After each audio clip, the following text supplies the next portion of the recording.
Buonasera ragazzoni, buonasera e bentornati o ben arrivati in questo nuovo TG Crime, per lo più a tema serial killer. Ragazzi, stiamo assistendo a un evento storico, sta succedendo una cosa che rimarrà nella storia del true crime e noi la stiamo vivendo mentre la si svolge, quindi sono impazzita, sono andata fuori di testa per questa notizia, me l'avete fatta sapere, poi vi dicevo no ma aspettate un attimo che voglio farci un bel lavoro sopra.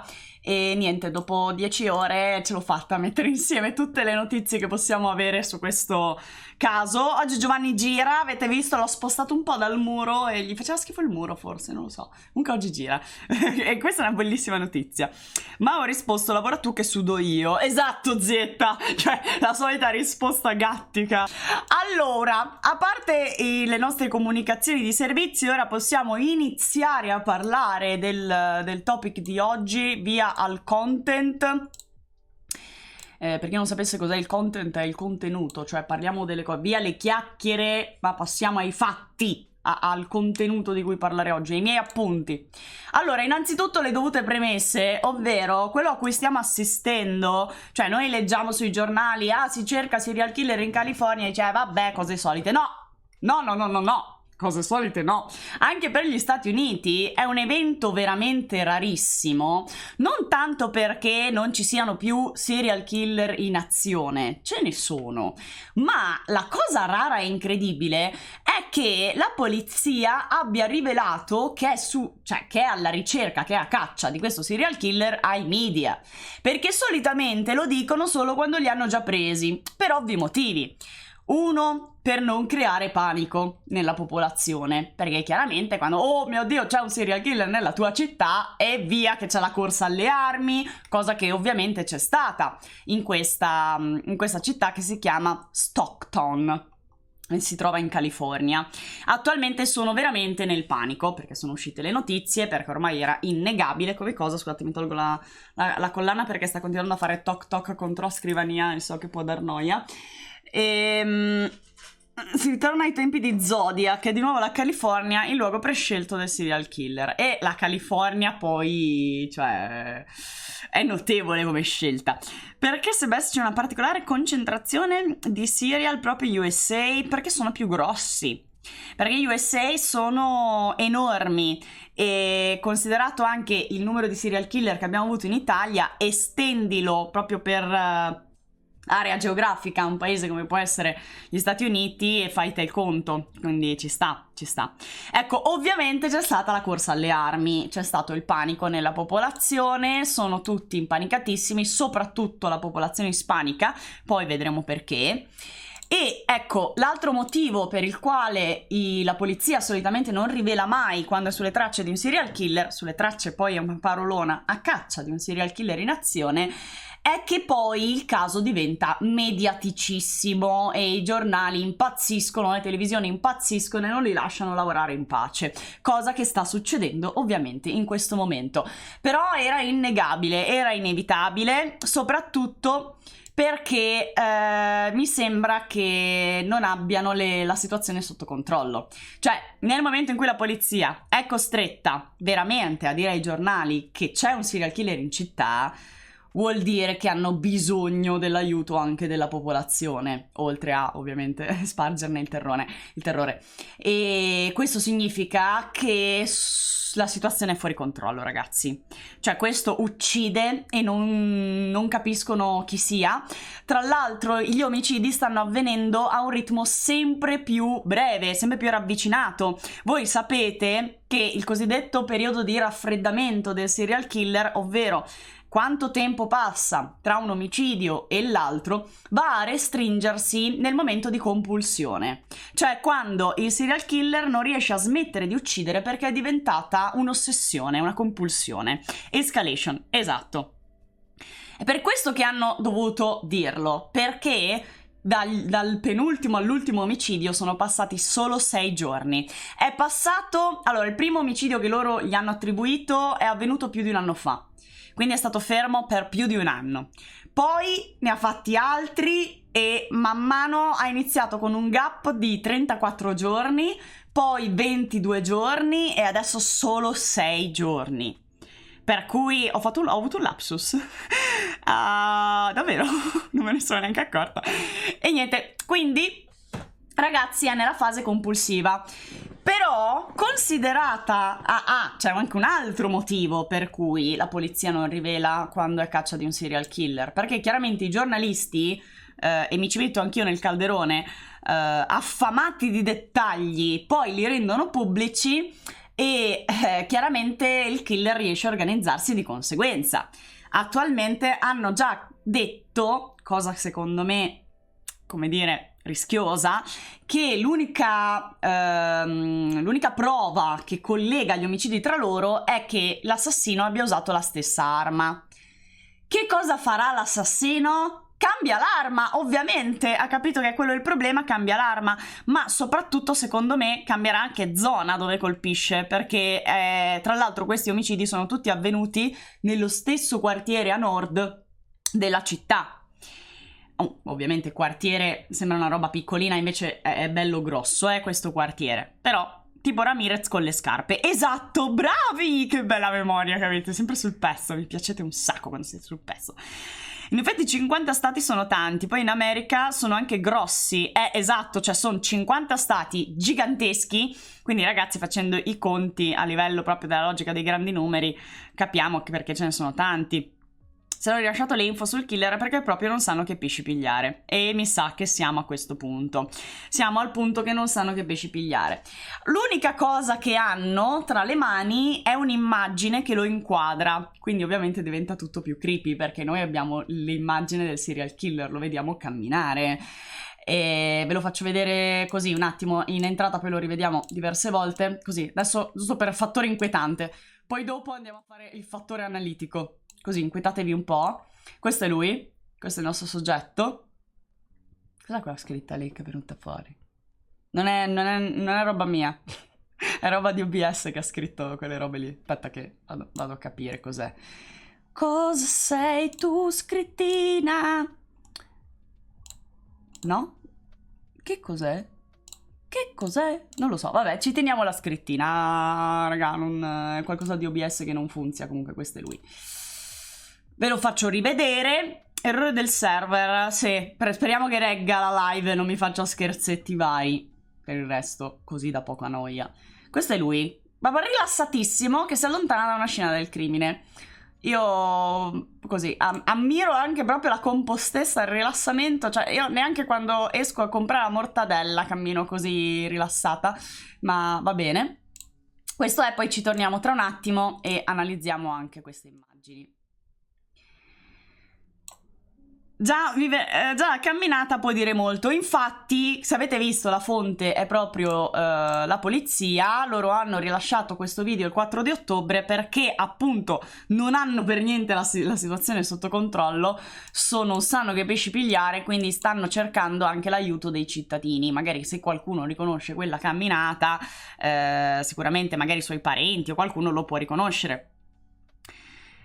Ora che hanno detto del serial, cambierà anche modus operandi, secondo me. Questo non te lo so dire perché lui è uno che spara e solitamente il serial killer che uccide a distanza e quindi ha anche l'agio di scappare più facilmente senza lasciare tracce, difficilmente poi cambia andando a fare omicidi da contatto. Magari cambia arma, ecco, quello sì, potrebbe cambiare arma.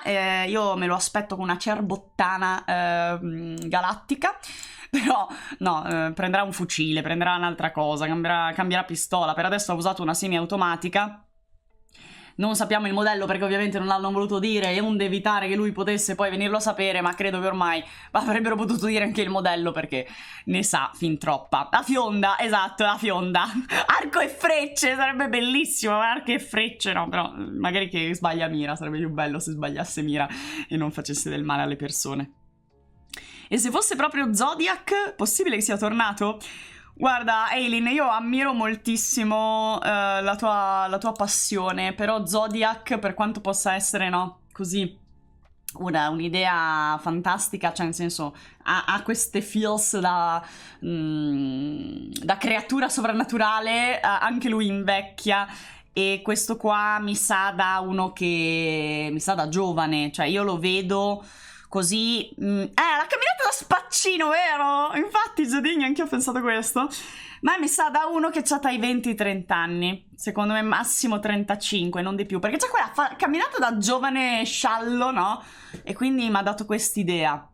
Però intanto veniamo ai fatti, poi ci facciamo un'idea anche con voi, cerchiamo di mettere giù una sorta di profiling, no? Facciamo un giochino insieme oggi, visto tutto quello che sappiamo sui serial killer, vista la teoria, vediamo anche di applicarla a un caso pratico. Poi ovviamente noi qui facciamo solo supposizioni, non stiamo facendo le indagini, ma a livello teorico, no, prendiamo un caso e proviamo a fare un ragionamento utilizzando le informazioni che abbiamo.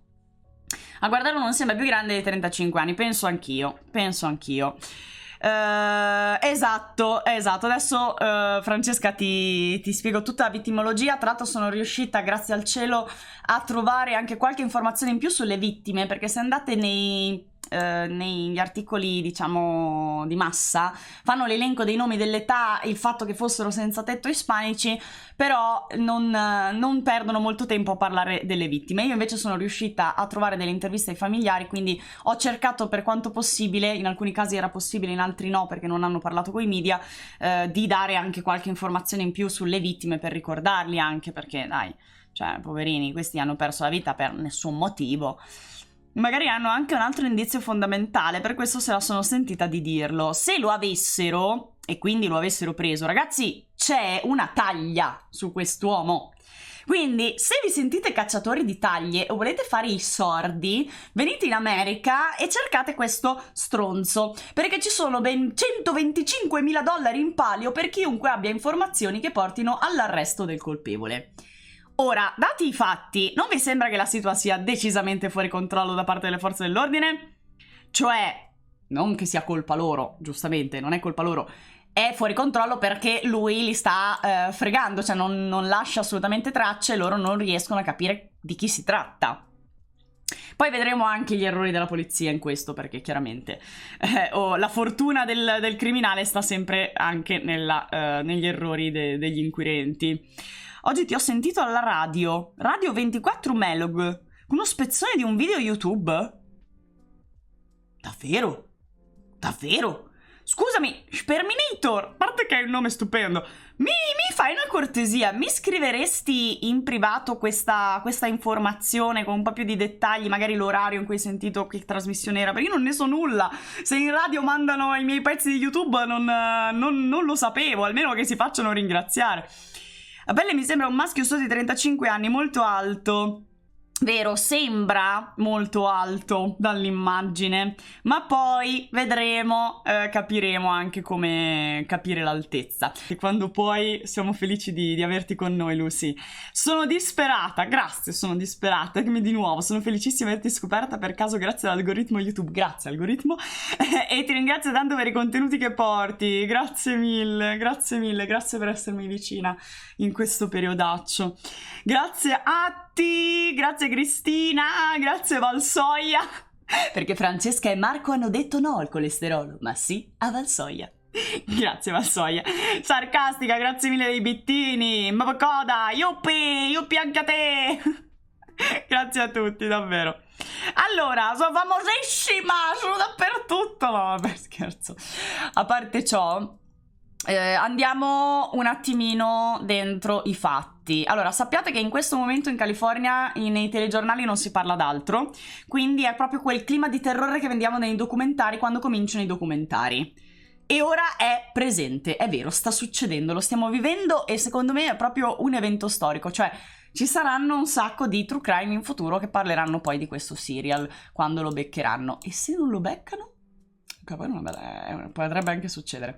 Allora, questi sono gli ultimi 5 omicidi che lui ha effettuato a Stockton, che è la città colpita della California. So che qui vedete pochissimo, ma forse vi potete rendere vagamente conto del fatto che le zone in cui lui colpisce sono tutte molto vicine. Quindi gli omicidi sono avvenuti tutti nella stessa area, per non dire proprio nello stesso quartiere a nord della città. E lui per adesso ha commesso 6 omicidi accertati, quindi possiamo dire almeno 6 omicidi, e un tentato omicidio. Gli ultimi 5 li ha commessi negli ultimi 3 mesi. Cioè, 5 omicidi in 3 mesi vuol dire che siamo in emergenza codice rosso estremo. Stockton, sappiate che è una città di 404... non so dire questo numero oggi, 445.000 abitanti, quindi insomma abbastanza importante, e si trova a pochi chilometri da San Francisco. È una città in realtà con un alto tasso di criminalità, quindi gli omicidi non sono così rari, ma sono solitamente scollegati tra di loro e le sparatorie anche avvengono, diciamo, all'ordine del giorno. Ecco perché all'inizio non si era dato molto peso a questi omicidi, perché erano un po' vabbè la solita sparatoria, vabbè sarà un pareggiamento di conti, vabbè saranno lì dei drughe che hanno litigato. E invece alla fine hanno dovuto ammettere e dire la parola magica serial killer. Devi essere veramente bravo per non farti prendere nel 2022 come serial. Infatti, cioè, allora, abbiamo visto che lui è organizzato molto bene. Ha commesso un errore, perché appunto c'è stata una sopravvissuta, ma si è tutelato molto bene, perché la sopravvissuta, nonostante lo abbia incontrato, non può dire chi è, nemmeno come è fatto, perché lui gira bardatissimo. È risorto Ramirez. Tra l'altro la camminata, la fisicità un po' mi ricorda Ramirez, E ricordatevi anche che Ramirez era latino. E io ho una teoria. Però adesso arriviamo, scusate, non mi fate spoilerare tutto subito. Ok. Allora, tutte le vittime sono state colpite fuori all'esterno, quindi non è come Richard Ramirez che ti entra in casa, lui colpisce quando esci fuori da casa, non ti entra in casa. E tutti in circostanze appunto esterne, solitamente nelle ore notturne o nelle prime ore del mattino, quando queste persone passeggiavano sole o si trovavano sole. Quindi avete capito il terrore di camminare nelle zone malfamate da soli la notte? Ecco, arriva lui e ti spara. Sarà bello come Ramirez? No, non cominciamo a sognare che poi finisce malissimo, anche se io non vi giudico, ragazzi. Io le persone che dicono che Jeffrey Dahmer era un figo, per me non le giudico, perché cioè d'altra parte la bellezza estetica non ha niente a che fare con la personalità. Ci sono persone bellissime e peggio stronzi del secolo e persone bruttissime che sono le migliori persone di questa terra, quindi l'estetica poi non va a nulla togliere alla... cioè dire bello non vuol dire buono. Però i greci ci hanno confusi con il Kalos Kagatos, quindi adesso diventano tutti Kagatos il cazzo per Dahmer, ma va bene. Quindi anche in USA ci mettono un bel po' a dire ok, è un serial questo. Sì, ci mettono un bel po' ad ammetterlo che sia un serial, soprattutto perché in quel caso dovrebbero ammettere che non se ne sono accorti in tempo e ci sono dovute essere 6 vittime prima che se ne accorgessero. Quindi anche una questione di orgoglio. In più tutti i motivi che vi ho detto prima, cioè evitare la corsa alle armi, evitare il panico. Ormai è troppo tardi. Ora, le vittime sono tutte maschi, tranne una che è appunto la vittima sopravvissuta, che è una donna. E forse non è un caso che l'unica vittima donna sia quella che lui non ha ucciso. Forse non è un caso. Le vittime sono tutti ispanici, tranne un uomo che è bianco. Sono quasi tutti dei senza tetto. E ragazzi, ovvio, fa la classica scelta da serial, scelgo le vittime facili, scelgo le vittime di cui a nessuno importa, detto proprio fuori dai denti, mi dispiace. E infatti perché hanno languito così tanto le indagini? Proprio perché si trattava di senza tetto, tante volte tossicodipendenti, e quindi la polizia, quando trovava i loro cadaveri, vabbè, sarà un brutto giro di droga e via. E quindi, insomma, è anche una bell'onta questa sulle spalle della polizia. Comunque, sappiate che gli investigatori hanno collegato gli omicidi allo stesso soggetto grazie alle prove balistiche, quindi al fatto che questo qui utilizzasse sempre la stessa arma. E in più ci sono le immagini della telecamera di sorveglianza che lo hanno visto allontanarsi da una delle scene del crimine, che è il video che vi ho fatto vedere all'inizio, poi vi faccio rivedere più tardi. Intanto vi tengo qua così lo screenshot che hanno divulgato per questo, proprio l'immagine identificativa di lui, il signor Gambalunga. Lo chiamiamo Gambalunga? Vabbè, gran passo. gran passo.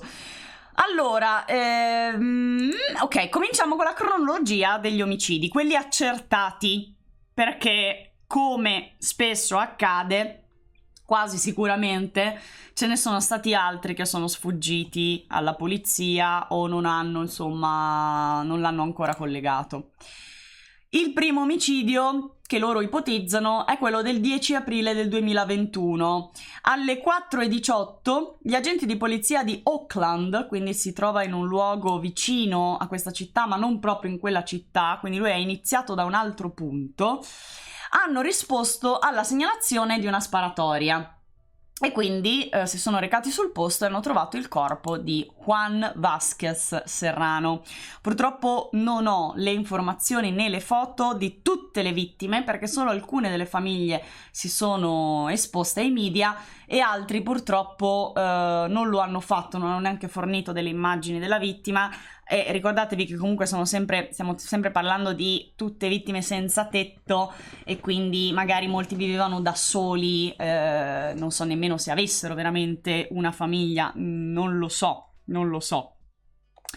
Comunque, Juan Vázquez Serrano è un uomo ispanico di 39 anni, anche lui senza tetto, ucciso da diversi colpi d'arma da fuoco. Sappiate che lui non si risparmia, cioè lui non risparmia munizioni, gli piace scaricare tutto il caricatore sulla gente.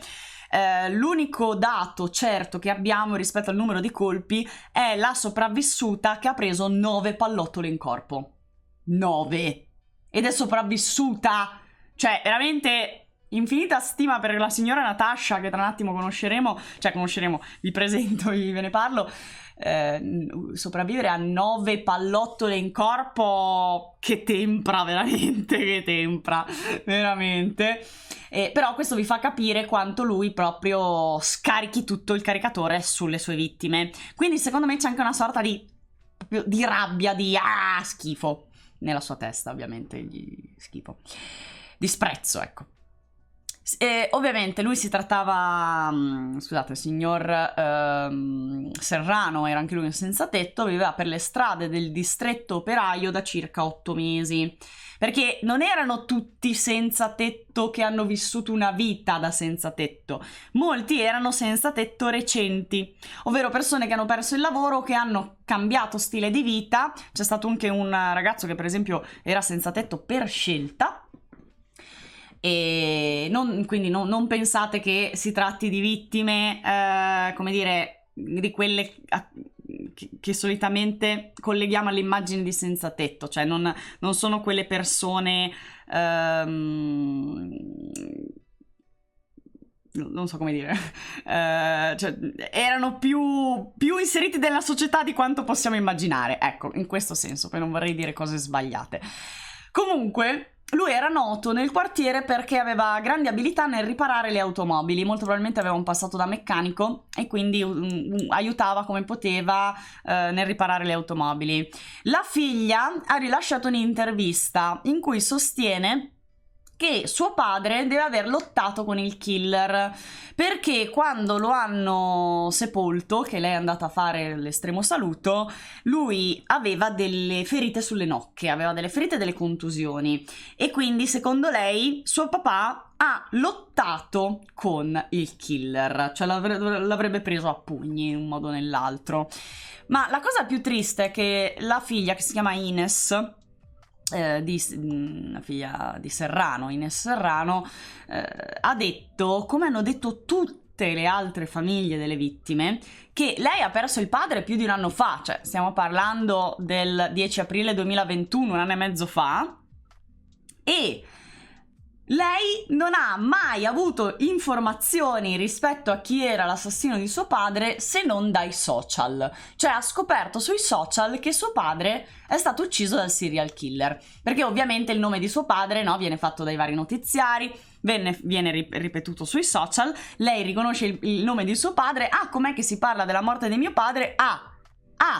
È una vittima del serial killer? Scusate, perché la polizia mi ha detto niente, lo devo scoprire dai social o dai notiziari?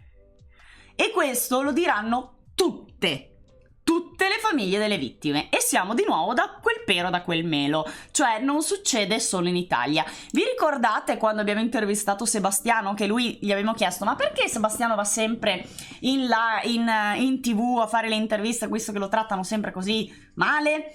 E lui ha risposto una cosa raggelante, cioè lui ha detto io vado in trasmissione perché lì scopro le novità sul caso di mia moglie. Io sconvolta, ma a quanto pare non accade solo da noi in Italia, cioè anche qui è successo la stessa cosa.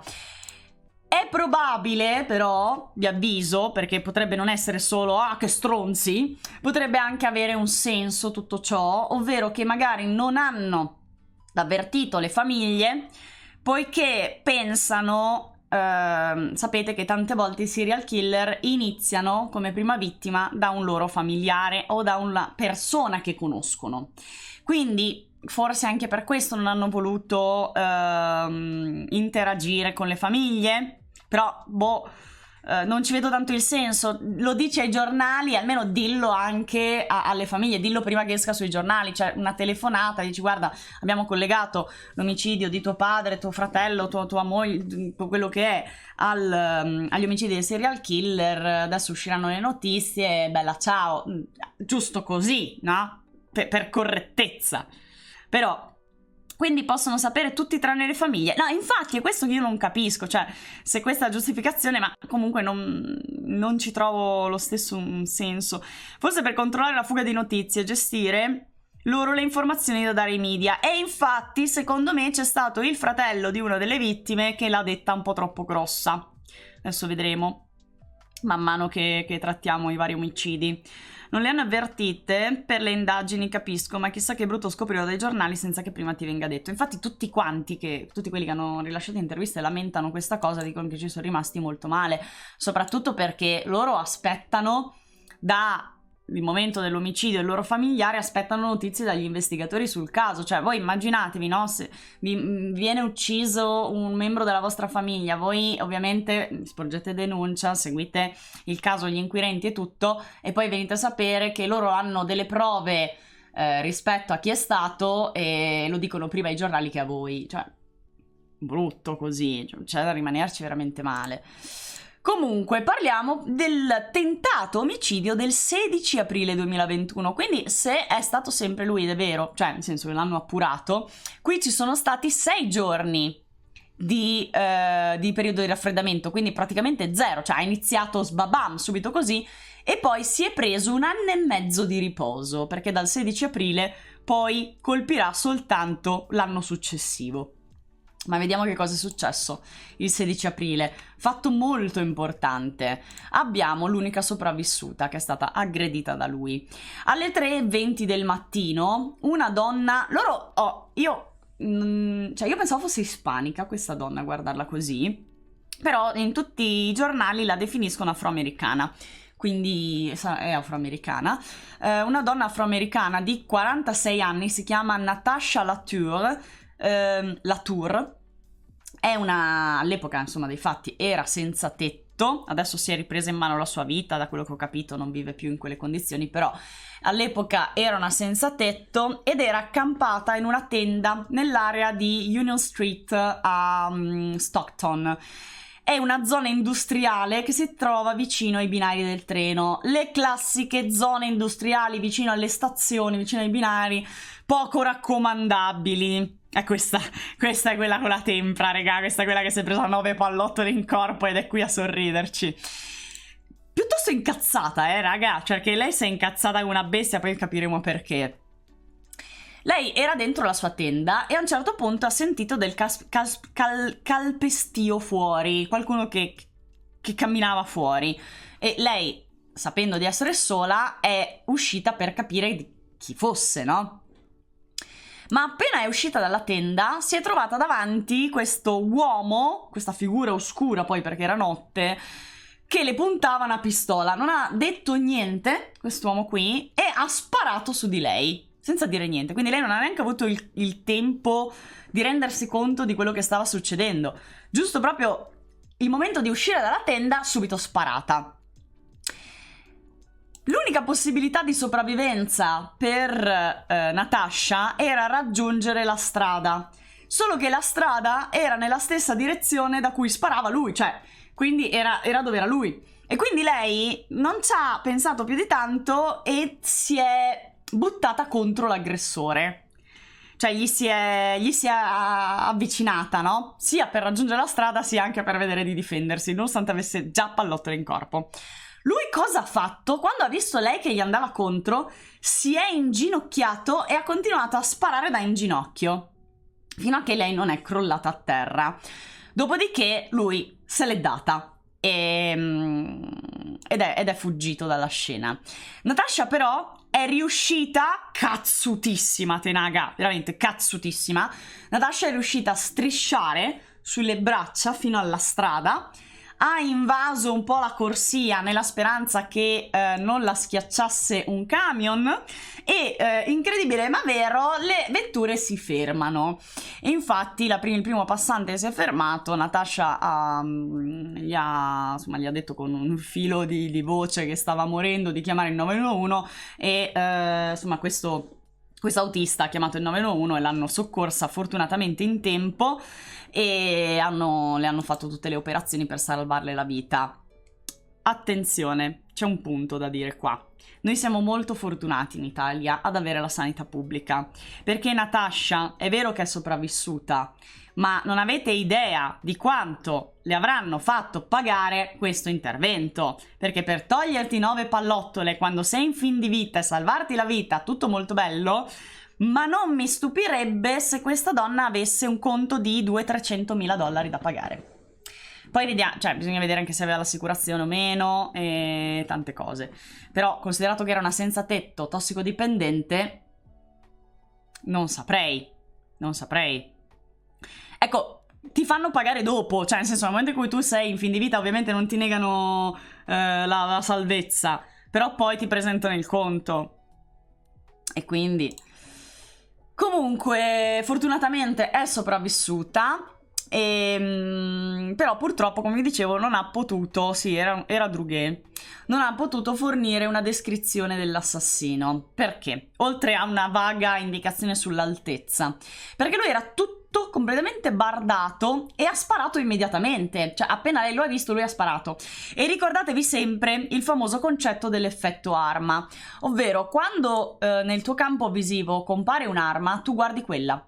Perché hai in qualche modo bisogno, cioè il nostro istinto ci porta a guardare l'arma, perché hai bisogno di controllare, no, la fonte della morte e quindi cercare di avere piena attenzione su quella onde evitare, no, che ti colpisca. E questo è un fattore, come dire, evoluzionistico e genetico dentro di noi, non possiamo superarlo, nel senso, sì, magari un grosso sforzo, ma non avrebbe neanche senso, è funzionale alla nostra sopravvivenza.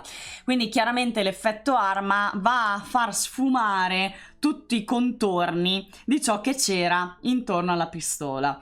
Quindi è chiaro che Natasha non sia in grado di descrivere l'aggressore, considerato anche che indossava pantaloni scuri, la mascherina da Covid scura, la felpa calata e nera anche la felpa, quindi regà aveva fuori proprio solo la striscia degli occhi e lei quella striscia di occhi non l'ha guardata. Anche perché non pensi dopo 9 pallottole, no, pensi a sopravvivere e basta. Sono scorciatoie cognitive inevitabili, esatto, no, tra l'altro funzionali, quindi direi che non ha neanche troppo senso evitarle. Tutte queste protezioni per non farsi riconoscere, il modo in cui spara, addestramento militare? Allora, il modo in cui spara, beh, direi di no, perché se avesse un addestramento militare dopo 9 pallottole cioè, no, l'avresti uccisa, ecco, forse gliene bastava solo una. Proprio il fatto che debba scaricare interi caricatori sulle sue vittime, a mio parere, denota che non sia un grande sparatore. Altrimenti gliene basterebbero una, fai headshot, via. Farebbe, non so, il cecchino, sarebbe forse ancora più inquietante. Il fatto che non sia uno skillato, secondo me, può essere. Non sappiamo il calibro perché non hanno voluto dirlo, però sappiamo che è una semiautomatica perché lui spara a raffica e quindi possiamo dedurre che sia una semiautomatica. Comunque lei descrive l'uomo non altissimo, dice che è tra gli 1,70 e gli 1,80, che appunto descrive l'abbigliamento, ma più di così non riusciva a dire. Lei in questi giorni, cioè da una settimana a questa parte, quando è uscita la notizia che si tratta di un serial killer e ha visto il suo nome, come tutte le altre famiglie delle vittime, lei poi era una vittima in primis, nominata come seconda vittima del serial killer, cioè si è incazzata come una bestia, non solo perché non l'hanno informata, ma perché all'epoca dei fatti, quando è successa la sparatoria, non si è sentita minimamente ascoltata dalla polizia. Questo ovviamente perché era una senza tetto con problemi di tossicodipendenza. E lei dice che i poliziotti l'hanno proprio trattata come fosse uno scarto, come fosse spazzatura, non scrivevano neanche quello che lei diceva, ce la trattavano con sufficienza e con disprezzo e non volevano minimamente indagare su quello che era il suo caso.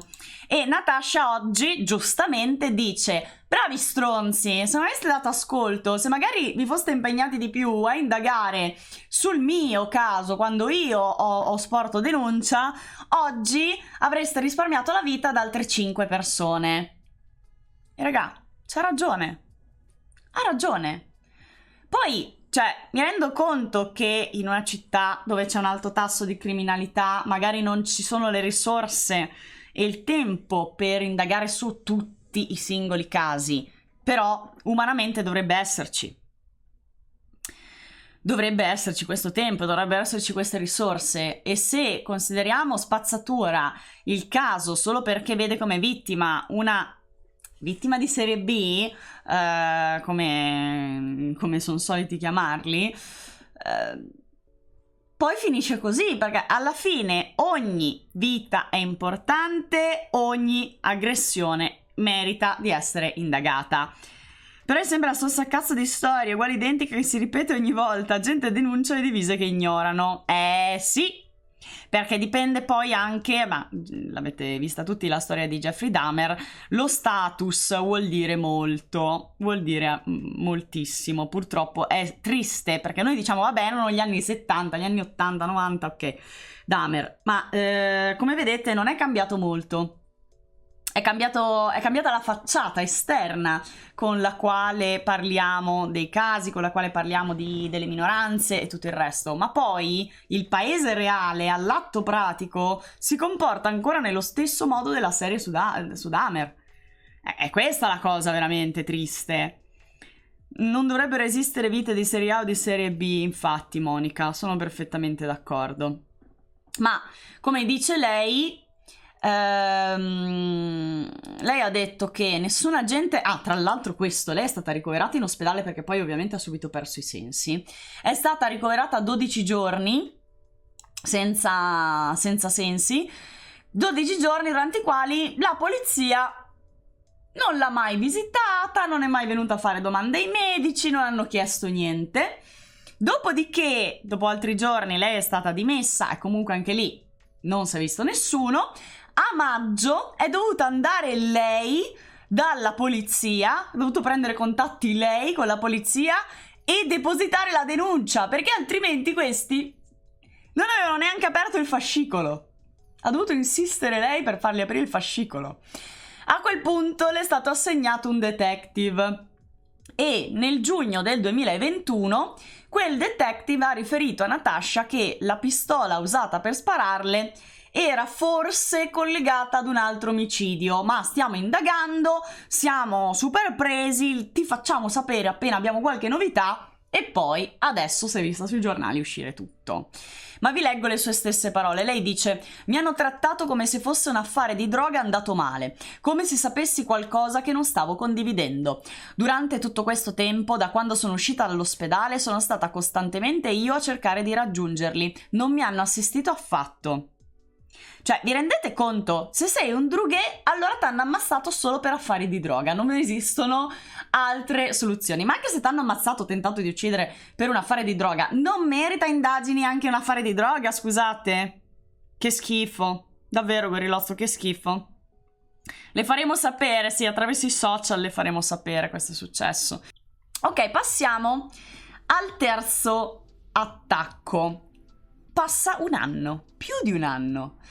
È l'8 luglio del 2022 e questa estate, ragazzi, si è divertito un sacco, perché nel giro di tutta l'estate e, vabbè, degli ultimi giorni, ne ha uccisi 5. Qui abbiamo qualche info in più, abbiamo anche la foto. Sono passati, ecco, 15 mesi dal primo omicidio. E ucciso sempre ovviamente a colpi d'arma da fuoco. La vittima questa volta è il 35enne Paul Yeo. È un uomo bianco, l'unico a non essere di origini latine, ed è stato ucciso con lo stesso modus operandi e la stessa pistola a Stockton's Holiday Park, sempre nella solita cittadina. Scusatemi, no, non è la solita cittadina, qui siamo di nuovo a Auckland, perdonatemi, ma è veramente molto vicina, è molto molto vicina. Alle mezzanotte 31, gli agenti hanno trovato Yeo nell'isolato 5600 al parco di Kermit Lane.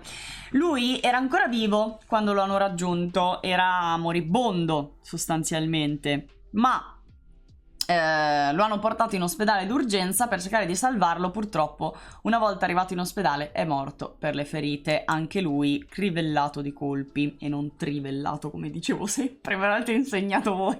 Io sempre che dicevo trivellato, invece no.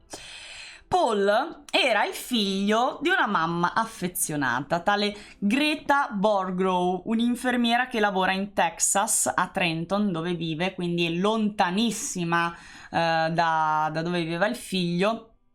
È una mamma di 60 anni che, tra l'altro, con la perdita di Yeo ha perso entrambi i suoi figli.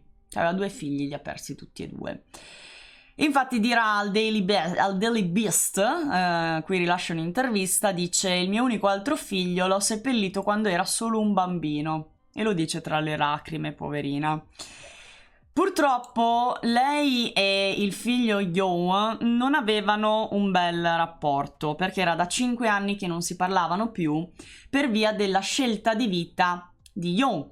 Perché appunto lui aveva deciso di lasciare il lavoro, lasciare, come dire, le pressioni della vita in società e di ritirarsi a vivere come un senza tetto e vivere da solo in mezzo ai senza tetto. E lui l'ha fatto come una scelta di vita consapevole, non per disperazione, non per forza di causa maggiore, ma è una sua scelta.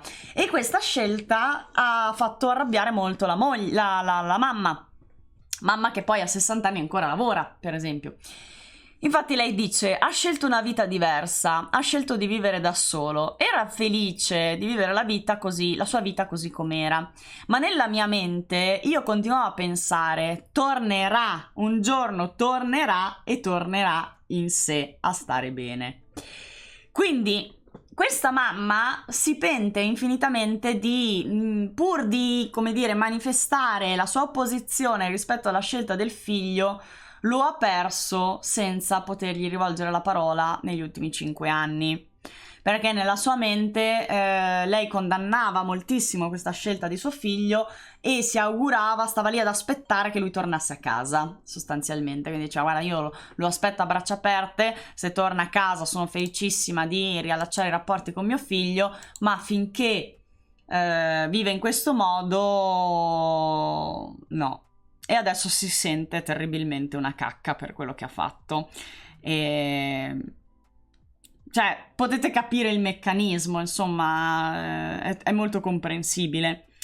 Come la razionalizzi una scelta del genere? La razionalizzo molto probabilmente, poi io non conosco la vita di Yoon, però secondo me lui era, non so, magari faceva un lavoro molto stressante, magari era pieno di problematiche rispetto a, non so, persone che lo hanno deluso, lavoro che non gli permetteva di vivere, questa carenza di libertà, questi ordini magari dall'alto che lo sentivano sempre sotto pressione.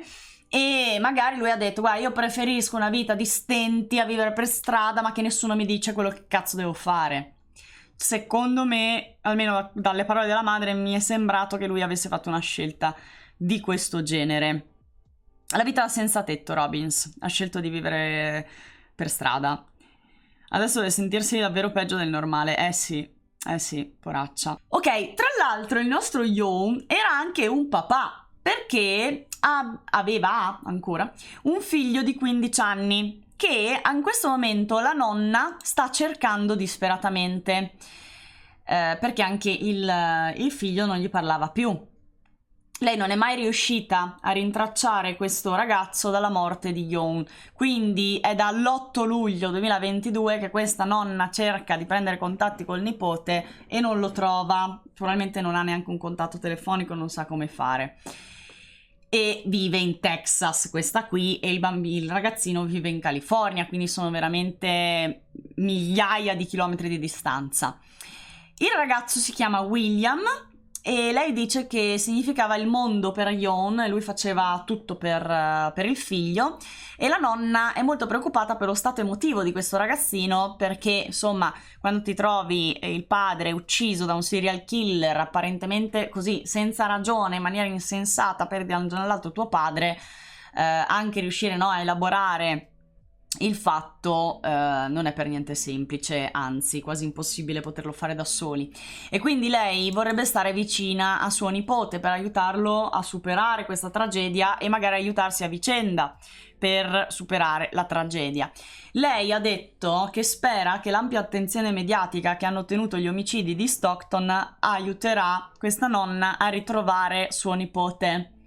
Qui ci vorrebbe "c'è posta per te". Della madre non ne parla nessuno, quindi non so se questo ragazzino è con la madre, se la madre vive con lui oppure no, se è lasciato a se stesso. Fatto sta che non lo so dove sta adesso il bambino, che poi è un ragazzino, 15 anni. Non lo so, neanche la nonna lo sa, perché non riesce a rintracciarlo. La cosa tristissima che ha detto in questa intervista, e ve la cito letterale, lei dice: so che le autorità destineranno ora molti più soldi e risorse, visto che l'indagine è su un serial killer, e che stanno lavorando molto più duramente di quanto avrebbero fatto se fosse stato ucciso soltanto un senza tetto. Quindi quello che, tra l'altro, questo è lei lo dice fuori dai denti, ma lo pensano anche tutte le altre famiglie delle vittime, visto che le vittime sono tutti, diciamo, senza tetto, gli invisibili della società. È vero quello che sta dicendo. Cioè, visto che si tratta di un serial killer, visto che il caso è mediatico, visto che fa così tanta presa, anche se le vittime sono senza tetto, potranno avere giustizia e ci sarà il dovuto impegno e spesa di risorse degna a un omicidio di persone di serie A, vittime di serie A. Che cosa triste, che cosa triste! Però è vero. La ricompensa è per prenderlo vivo o morto. Ti dirò di più. Non serve prenderlo. Basta che abbiate le informazioni che portino la polizia ad arrestarlo. Non dovete arrestarlo voi. Quindi $125.000 a chiunque dia informazioni alla polizia che li porti direttamente ad arrestare il colpevole. non c'è bisogno di andarlo a prendere voi. Poi se lo catturate e lo portate dentro un trasportino per alani in stazione centrale della polizia, credo che vi faranno tipo la ola, non so, una statua, eroi nazionali, cose del genere, ma non, così fossi in voi non mi imbarcherei in questa cosa, non so. Però sappiate che in America esistono i cacciatori di taglie, quindi sicuramente in questo momento ci sono là i cacciatori di taglie che vanno che stanno facendo le loro indagini e cercano di acchiapparlo per conto loro. Senza tetto in borghese? Sì, senza tetto in borghese. Dio, adesso ho questa foto qui che magari può essere anche una foto vecchia, non lo so. Però ragazzi, erano senza tetto, ma persone che comunque si guadagnavano da vivere in un modo o nell'altro, cioè non erano ladri, non erano brutta gente, ecco, erano senza tetto dignitosi. Ecco, mi è sembrato di capire che la categoria fosse così, anche se è veramente brutto. È brutto definirli così, mi dispiace, perdonatemi, ma per darvi un'idea più chiara di che tipo di senza tetto stiamo parlando. Se la polizia ha messo una taglia di $125.000 è perché non sanno dove sbattere la testa. Esatto, Floridian. Tra l'altro è aumentata. All'inizio era 80.000, poi è diventata 95.000 e adesso è diventata 125.000. E prevedo che se non lo becchino nei prossimi giorni aumenterà sempre di più questa ricompensa. Più aumenta la ricompensa, più sono nel panico, sappiatelo. Comunque nell'intervista la mamma chiede che suo figlio venga ricordato, quindi visto che insomma io posso fare poco, ma questo lo posso fare, vi leggo le sue parole. Voglio solo che le persone sappiano che Paul era un bravo ragazzo. Ma non si chiamava... Scusate, Ah, perché Iona è il cognome, scusatemi, sì. Paul. Che Paul era un bravo ragazzo, era un ragazzo divertente e aiutava sempre le altre persone.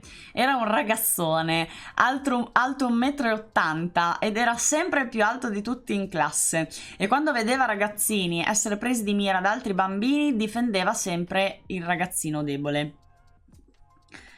E questo è un ricordo che la mamma voleva regalare al mondo del suo figlio e quindi lo ricordiamo anche noi. In California ci sono molti homeless che hanno un lavoro normalissimo, vivono per strada solo a causa del picco dei prezzi delle case. Grazie Ale per aver chiarito questa situazione, credo che si tratti proprio di persone di questo tipo. Grazie mille Ale, grazie mille. Poverino, infatti, poverino. L'11 agosto 2022 c'è il secondo omicidio dell'estate. Alle 21:49, questo è un omicidio che avviene in orari più presti rispetto agli altri. Alle 21:49 gli agenti del Dipartimento di Polizia di Stockton vengono chiamati all'isolato 4900 di West Lane dopo la segnalazione di una sparatoria. Quando arrivano sul posto trovano il corpo di Salvador Debudi Jr., 43 anni, abbiamo solo questa foto, mi dispiace, 43 anni, origini ispaniche, ferito da diversi colpi d'arma da fuoco e si trovava, poverino, nel parcheggio di un Popeyes. Popeyes è un negozio di panini, penso. Io non ci sono mai entrata, quindi non so, non mi fido dei marchi e dei cibo americani, perché dopo 2 shock anafilattici ho deciso di comprare solo dal supermercato. Comunque, lui era uscito da Popeyes e stava mangiando il suo panino camminando. Quindi, proprio base, no? E lui camminava tranquillo per la strada quando ha raggiunto un luogo isolato dove non c'erano testimoni. Tac, che è stato ucciso a colpi di pistola. Tra l'altro la cosa molto triste è che il suo corpo è stato trovato a pochissima distanza da un negozio di fiori e il negozio di fiori è di proprietà di suo zio William, zio al quale Salvador era davvero molto legato. Infatti lo zio rilascerà un'intervista in cui ricorda Salvador. Dice che era un aspirante musicista ed era così, aveva questo suo spirito artistico, sognava di diventare un musicista, un artista. Era noto a amici e parenti con il nome di Sal e si era fermato proprio il giorno prima a salutare lo zio al negozio. Quindi Sal era un tipo solare, era allegro, era uno che salutava sempre, e in questo senso potrebbe essere anche un po' pericoloso salutare sempre. Salvador ha lasciato una moglie ed un figlio che ovviamente lo amavano infinitamente e ora devono vivere con questo vuoto. E sebbene abbia lavorato per lo zio William nel negozio di fiori in qualche occasione, ha rimbalzato sempre da un part-time all'altro, quindi non aveva un lavoro fisso e quindi lavorava sì, ma viveva da senza tetto. Un po' sempre, immagino, per la questione delle case, dei costi delle case in California, perché effettivamente chi l'ha scritto prima ha beccato il punto. Quando lui passava dallo zio, il che accadeva abbastanza spesso, lo zio ricorda con affetto che lo metteva sempre a lavorare, a spazzare i pavimenti, a scaricare i camion, a mettere i steli tagliati nel frigorifero, insomma gli dava sempre qualche lavoretto da fare in modo tale da potergli anche dare qualcosa.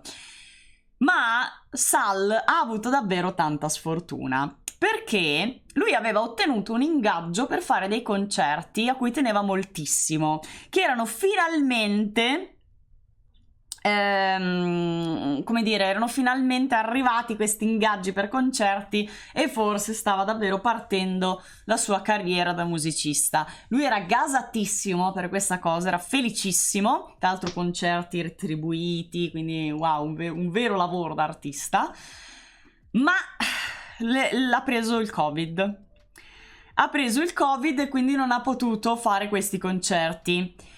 E quando si è ripreso dal Covid, il lavoro ormai non c'era più. Avevano dato le date ad altre band, ad altri musicisti, e lui ormai non aveva più l'occasione.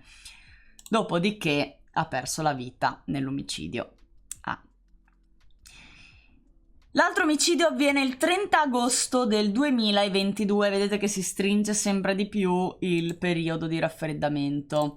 Sono le 6:41 quando gli agenti della polizia di Stockton trovano il corpo di Jonathan Hernandez Rodriguez. Lui è la vittima più giovane, un ragazzino, stiamo parlando di un ragazzo di 21 anni, origini ispaniche, e lui non è un senza tetto.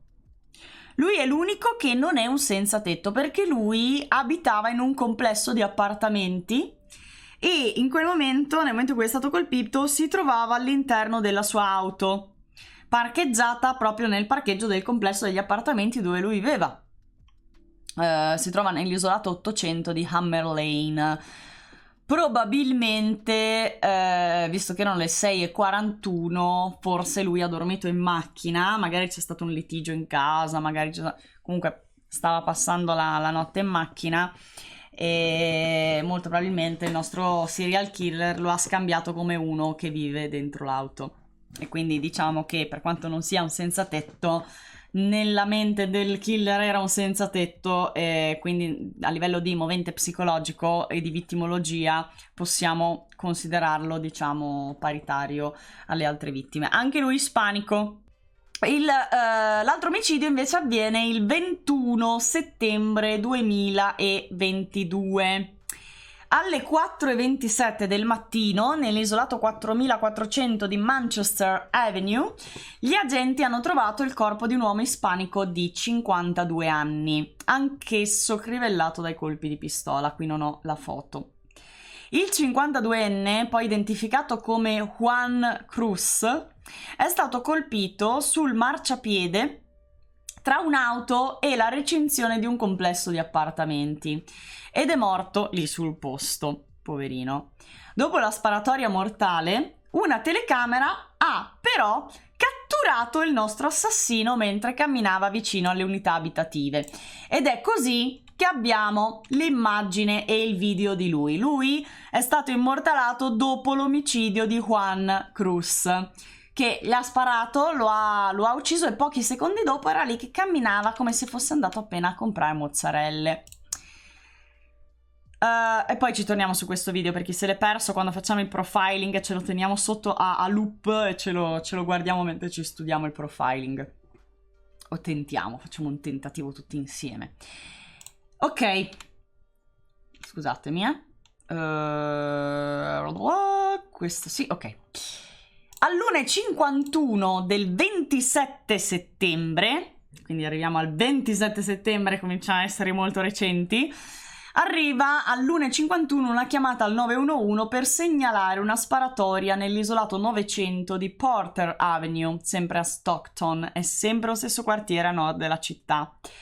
Quando gli agenti sono arrivati, hanno trovato il corpo di Lorenzo Lopez Senior, questo signore qua.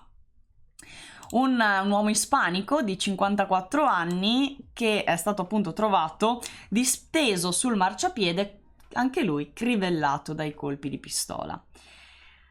La cosa che distrugge, ogni volta che sappiamo dettagli sulle vittime sono sempre più strazianti. Lui è padre di 6 figli, di età compresa tra i 15 e i 38 anni, e aveva vissuto a Stockton per 25 anni.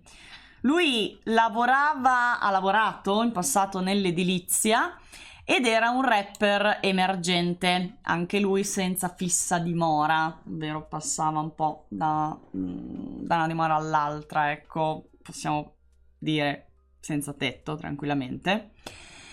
E suo fratello Jerry produceva le sue tracce e lui aveva un nome d'arte come rapper, si esibiva sotto il nome di Unknate, si scrive come Unknown, UNKN8. Non so se magari qualcuno insomma è interessato a sentire cosa producevano, che tipo di rap faceva, andatevi a cercare UNKN8. E lui faceva parte di un gruppo che si chiamava Da Dose, la dose, Da Dose. Quindi anche lì immagino che la tossicodipendenza c'entrasse qualcosa, così a intuizione, ma magari no, magari no. Jerry, il fratello, ha detto ai giornalisti una cosa che forse ha fatto un po' arrabbiare la polizia e forse è il motivo per cui non hanno preso contatti con le famiglie delle vittime. Però mi stupisce perché Jerry ha detto di aver parlato invece con la polizia e che quindi non ha scoperto che suo fratello, scusatemi, è stato ucciso da un serial killer dalle notiziari o dai social. Lui era stato informato. Perché Jerry sì e gli altri no? Sicuramente c'è un motivo. Boh, magari possiamo intuirlo, non lo so. Comunque, Jerry dice ai giornalisti che la polizia gli ha confidato di aver raccolto ulteriori prove che non sono ancora state rese pubbliche e fortunatamente non le hanno dette a Jerry, sennò in questo momento sarebbero pubbliche, e che quindi sono ottimisti di essere sulla buona strada per beccare il colpevole. Questo è quello che ha detto Jerry. Quindi hanno altre prove che non rendono pubbliche, fortunatamente. Ciò nonostante la taglia su questo serial killer continua ad aumentare, quindi mi sa che queste prove non bastano poi per capire chi sia questo serial killer, altrimenti il caso sarebbe chiuso.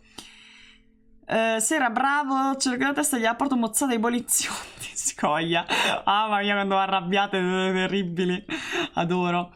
Circondate il quartiere, cosa che è successa solo adesso. Adesso ce l'hanno fatta, hanno circondato il quartiere e infatti è dal 27 di settembre che lui non colpisce più, anche perché in questo momento direi che gli risulta abbastanza impossibile. Comunque, la cosa d'impatto, mamma in redazione che lavora, esatto, sta smistando le telefonate gialle. Allora, la cosa incredibile è che già dall'omicidio del 27 settembre si parlava di questo serial killer, c'era già l'allarme, c'era la polizia ovunque, i giornalisti, ma lui ha colpito ancora. L'omicidio del 27 settembre, che è avvenuto a 6 giorni di distanza da quello del 21, quindi perdonatemi, il 21 si sapeva già che era un serial killer e c'erano giornalisti e polizia dappertutto. Lui ha sboronato e ha detto: guarda, ve ne faccio un altro subito così a radicchio. Così vi rendete conto che sono inacciuffabile, Lupin, così, voleva fare lo sborone. E infatti il 27 settembre, quando ucciderà Lorenzo Lopez, lui sfida proprio apertamente la situazione, perché al 27 era già tutto pieno di polizie e giornalisti ovunque che lo aspettavano lì nella zona. E quindi lui ha proprio sboronato, no? Adesso gli risulta più complesso, perché ormai siamo all'11 di ottobre e dal 27 settembre non ha più colpito, apparentemente, cioè non ha colpito in quella zona. Poi ragazzi, se questo ha cambiato stato, è un casino, perché per quanto noi abbiamo imparato che adesso insomma la polizia comunica molto di più tra stati e tutto, è vero, molto di più degli anni 70, degli anni 80, 90 eccetera, quando proliferavano proprio serial killer, che davi un calcio in un cespuglio usciva un serial killer. Ma anche ad oggi non c'è tutta questa comunicazione. Tra l'altro, gli omicidi che sono avvenuti a Auckland, che è poco distante da Stockton, inizialmente non erano stati collegati proprio perché erano due polizie diverse ad aver operato sul caso. Quindi anche oggi c'è un problema di coordinazione. Se è vero che deve uccidere 6 persone e 7 ha provato ad uccidere, perché gli agguati sono 7 Tenaga, vuol dire che non c'è veramente molto lavoro di collaborazione, ecco. Ma adesso veniamo a movente e profiling e ci mettiamo loop il video di lui sotto, così facciamo sogni terribili tutta la notte. Allora aspetta, come si faceva? Loop, così, vai, ce la possiamo fare. Yes. C'ho il mouse che fa un casino tutte le volte che clicco. Se si sposta, sì che si sposta se gli arriva la pulsione. Sì, secondo me magari anche ha già ucciso ancora. Magari si è spostato in un altro stato e adesso si dà alla pazza gioia là. Allora, movente. Non ci sono stati tentativi di rapina in nessuna delle scene del crimine. E ci sta, anche perché se vai a rapinare un senza tetto, dai, per Dio, cioè, insomma. Quindi sicuramente il movente non è a scopo di rapina. Le vittime non avevano contatti tra di loro, non si conoscevano tra di loro e non avevano nessun tipo di agganci con ambienti criminali o ambienti di criminalità organizzata, problemi di traffico di droghe o cose del genere. Cosa è successo al video? Va bene, ok, giusto per fare il tutto più inquietante, ogni tanto salta il video, che si sa mai che potrebbe essere troppo rassicurante. Io sono dell'idea, come molti di voi anticipavano, anche Francesca Bruno, sempre sul pezzo qua con noi, nostra psicologa, che lui sia un pulitore, ovvero un tipo di serial killer che viene definito dalla manualistica il killer missionario. Tra l'altro da poco ho fatto uscire una rubrica gialla proprio a tema su quello. Non l'ho fatta apposta, ma è uscita da poco sta rubrica gialla a tema. Che cos'è il killer missionario? Praticamente è un killer convinto di riesce a farlo al rallentatore. Sì, lo mettiamo lento, c'hai ragione Alfred, c'hai proprio ragione, scusate. C'è riproduzione 0,5. Vediamo com'è. Oh, così ce lo vediamo ancora meglio a rallentatore. Ecco, lui pensa di servire uno scopo superiore, oppure lo scopo superiore se lo è dato da solo, quindi in una sorta di delirio di onnipotenza, in una sorta di complesso di Dio, si crede di andare a fare pulizia per le strade rispetto ovviamente a persone che per lui non valgono la pena di vivere. Scusate, ma qui c'è sempre la pubblicità del canale americano. Almeno lo crede, certo, lo crede. Sono persone che vanno in follia per questo motivo. Scusate, mi salta il video ogni tanto, non so per quale motivo, ma abbiate pietà, abbiate pazienza. Adesso lo lascio in pace, non ci pigio più. Allora, molto probabilmente, credo, quella camminata con le spalle aperte come segno di fierezza. Sì, sì, beh, lui è bello, poi è bello rilassato e anche, secondo me, un po' soddisfatto. Sì, c'è della soddisfazione in lui. Però vedete com'è tutto bardato, con berretto, e vi assicuro, cioè, in California adesso non è così freddo da andare in giro così, Cioè, lui si concia proprio per non farsi riconoscere. La camminata sembra quella del classico ex atleta che passeggia nei corridoi dell'high school o dell'università. Eh sì. Sembra mancino da come cammina. Da cosa lo deduci che è mancino? Giovane, 25-30 anni, ne sono convinta anch'io che abbia sui 25-30 anni. Sì, mamma mia, aua, me lo ricordo il jump scare di quel caso lì. Butta male i piedi. Ecco, qualcuno non lo so, ha qualche idea su questo tipo di camminata? Se magari c'è un problema alla colonna vertebrale, se magari c'è un problema di podologo, qualcosa di questo tipo. Avete qualche info medica in più? Comunque quello che possiamo pensare, almeno che io ho pensato rispetto anche all'esperienza che abbiamo avuto nei vecchi casi che abbiamo visto, probabilmente l'assassino vive proprio a Stockton, perché all'inizio ha colpito più lontano e poi è tornato a casa, sostanzialmente. Secondo me è di Stockton, ma anche non secondo me, cioè nel senso che ci sono diverse persone che si stanno ovviamente appassionando al caso, diversi criminologi si sono fatti la loro idea e molti di loro effettivamente sono convinti che lui sia di Stockton. Secondo me è una persona che fa parte delle forze armate, addestramento militare, il fatto che scarichi tutti i colpi è dovuto da molta rabbia, attacca senza tetto perché pensa che sia un peso per la società. Può darsi, Floridian, certo mi aspetto una mira migliore da parte di un membro delle forze dell'ordine, ma non è sempre detto che effettivamente siano dei bravi sparatori. Scuote la testa come se stesse festeggiando verso la fine del video e secondo me lui sa benissimo di essere ripreso dalle telecamere, perché guarda caso lui non viene mai ripreso dalle telecamere, mai, ha sempre la situazione sotto controllo, sa benissimo dove sono le telecamere, lui organizza i crimini in maniera oculata e secondo me qui si è proprio fatto vedere apposta per fare lo sborone. E infatti secondo me è là che sta gongolando sul suo divano a farsi le canne. Non so, io me lo immagino così, uno che si fa le canne sul divano davanti a Netflix e questa volta finalmente c'ha la CNN da guardare e si guarda da solo lì nel video. Comunque o abita a Stockton o ha grande familiarità con la città, perché appunto conosce bene questo quartiere a nord, conosce bene le zone più malfamate. Ginocchio Valgo conosce, ecco, questi luoghi dove, come dire, il cittadino medio di solito non mette piede, soprattutto a quegli orari lì. Potrebbe vivere addirittura nello stesso quartiere a nord di Stockton dove ha commesso la maggior parte degli omicidi. Sembra che abbia ginocchio sinistro valgo. Ecco, questo è un ottimo indizio. Se ha il ginocchio valgo, per la polizia potrebbe essere un ottimo indizio. Per anche persone che magari lo riconoscono perché è un loro parente, o un loro amico, o un loro nemico, ancora meglio, così lo denunciano più volentieri.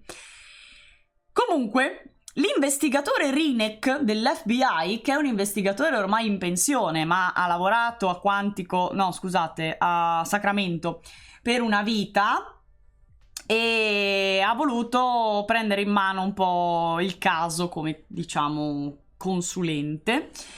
E lui ha detto una cosa molto interessante, cosa che vediamo in tutte le serie TV in realtà, ma non è che le serie TV se le sognano la notte, ci sono sempre ovviamente esperti del settore che dicono un po' come gestire le trame, no? Soprattutto serie TV con alto budget, sto parlando di questo, non di quelle italiane che fanno cacare. Allora, lui dice, se prendessi tutti questi luoghi, vi ho fatto vedere prima la mappa, no? Adesso scusate, abbiamo già visto abbastanza sto video. Andiamo alla mappa.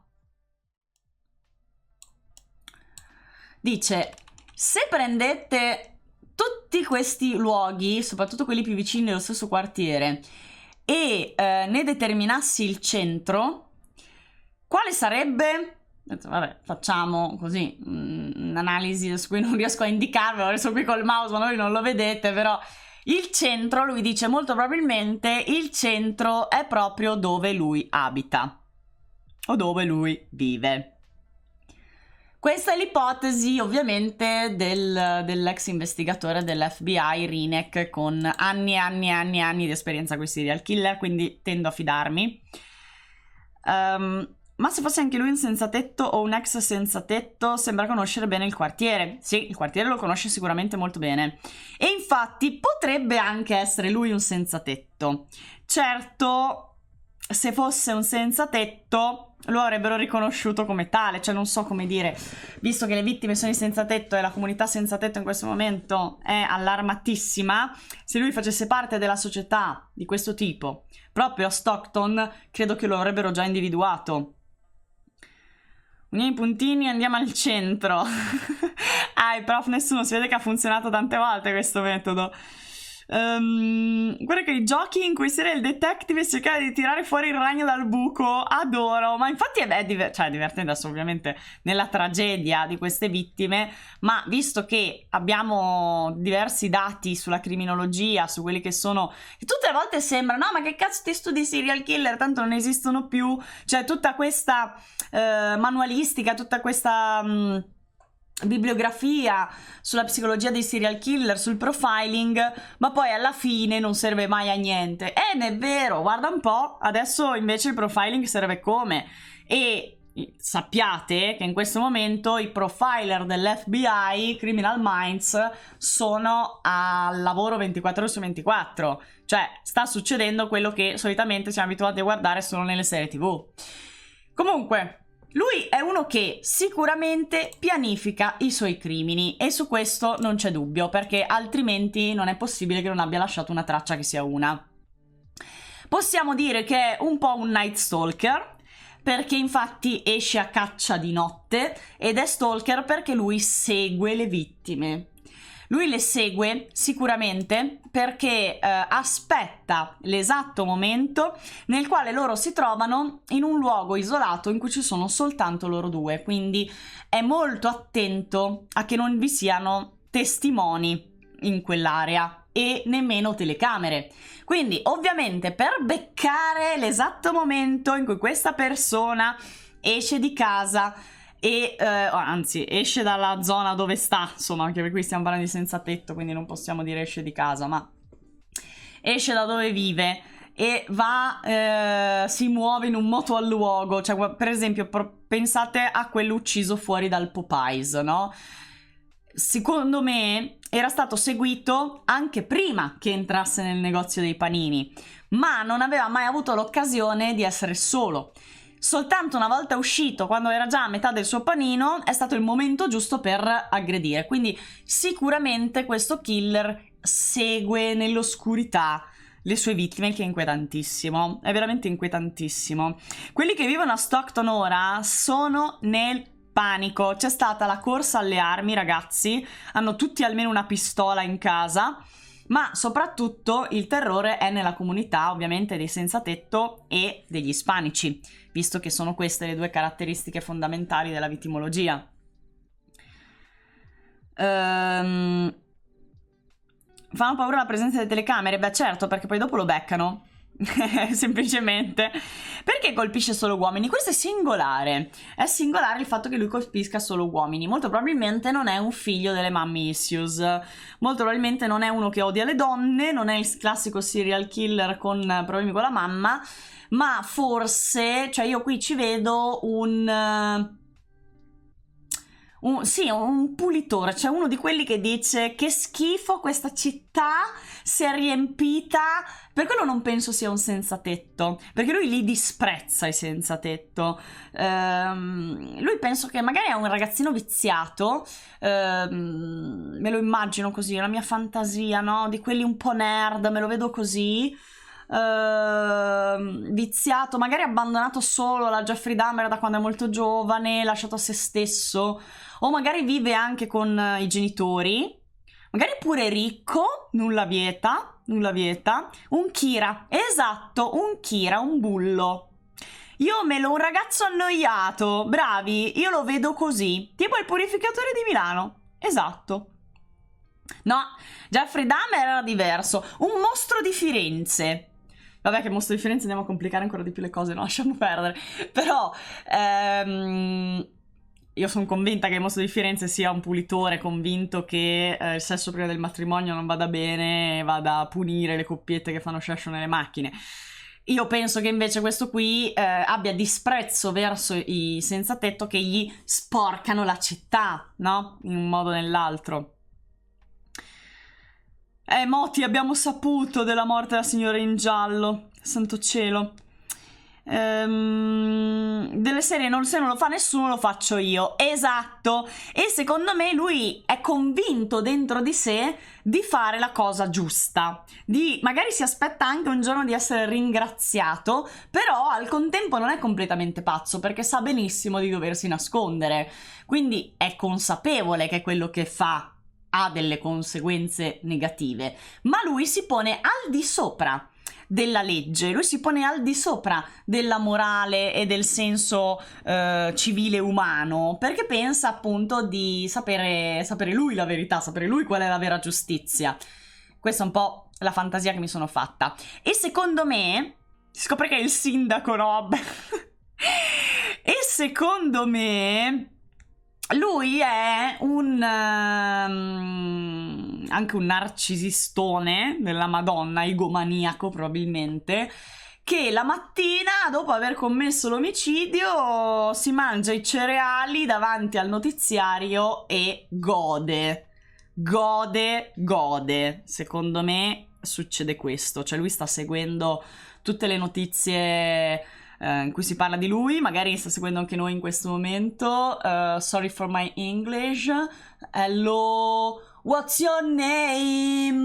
My name is Bugalala and I'm not a criminal. No, yes, I am a criminal. Io empatizzo solo perché mi piace il giallo, perfetto. Quindi sui 30 anni, circa 1,75, esatto. Conosce bene la zona, organizzato, pulitore. Grazie Vampire, hai fatto una sintesi fantastica. Pulitore, può aver avuto una relazione conflittuale con una figura paterna. O forse no, non lo so. Odia gli ispanici, o è a sua volta ispanico, esatto, e le vittime ricordano un parente o un conoscente. Non credo, su questo non sono d'accordo, cioè secondo me lui non lo so se è ispanico o meno, secondo me lui li disprezza, però potrebbe anche essere che magari suo padre era un senzatetto ispanico e lo ha abbandonato o insomma lo ha deluso in modo irreversibile e lui si sfoga su queste figure che gli ricordano il padre. Però attenzione, lui non colpisce solo cinquantenni, ha colpito anche un 21enne, trentenni, quindi come fa a vedere il padre in persone così giovani? La pistola indica distacco e disgusto verso la vittima. Sì, e anche una certa premura, cioè la pistola ti permette di sparare a distanza e quindi non lasciare DNA. È anche una cosa furba, una scelta furba. Nato almeno nel ceto medio, magari abita nel quartiere e odia che si sia riempito di poveri. Già, forse è un problema una gamba. Mi piace la tua analisi, che figata, che figata. Può anche essere questo. Ecco, l'idea che si sono fatti in molti è che visto che lui colpisce ispanici, cioè lui colpisce sì senza tetto, ma in particolare gli ispanici, potrebbe voler dire che o lui ha appunto origini ispaniche, magari da parte del appunto genitore, padre, zio, quello che gli ha fatto del male, quello che l'ha deluso, abbandonato, o è esso stesso parte della comunità ispanica.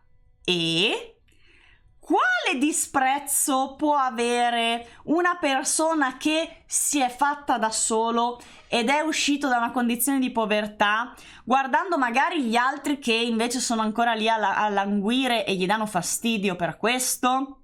Potrebbe essere che magari lui deriva da questo ambiente ma non ne fa più parte perché appunto è riuscito in qualche modo a riscattarsi, o la sua famiglia è riuscita a riscattarsi e quindi lui prova disprezzo per quelli che non ce l'hanno fatta perché nella sua testa non si sono impegnati quanto lui. Potrebbe anche essere questo.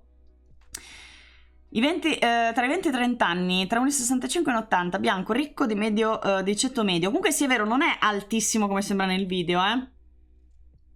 Problemi di schiena e gambe dovuti a vecchi infortuni. Trump supporter? Può essere un Trump supporter, eh?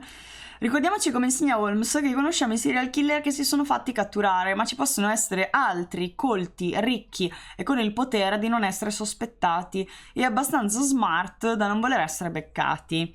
Beh, certo, se, come diceva Sherlock, in una delle puntate di Sherlock, se la regina volesse diventare una serial killer non la si potrebbe prendere mai, perché alla fine sono quelle persone così potenti che anche se sono serial killer poi non li prendono.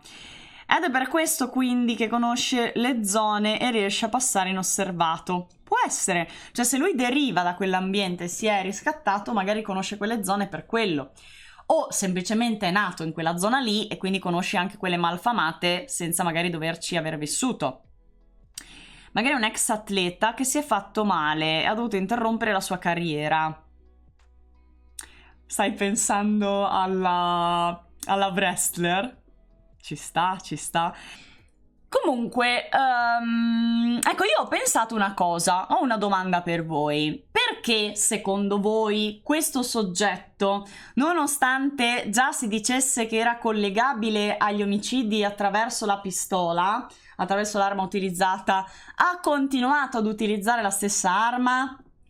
È uno sborone? Cioè, vuole proprio dimostrare che quelli sono i suoi, quella è la sua firma, è l'unica traccia che lascia che può essere ricollegabile a lui, quindi continua a usare quell'arma da sborone?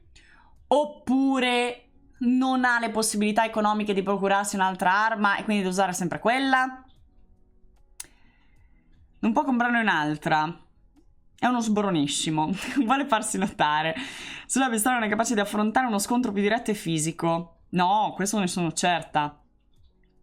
Anche come tipo non mi sembra uno che è in grado di sostenere una colluttazione.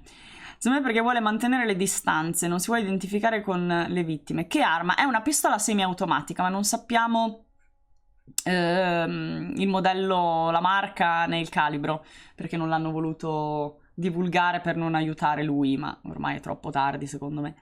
E se fosse una donna, la gamba sembra molto sottile.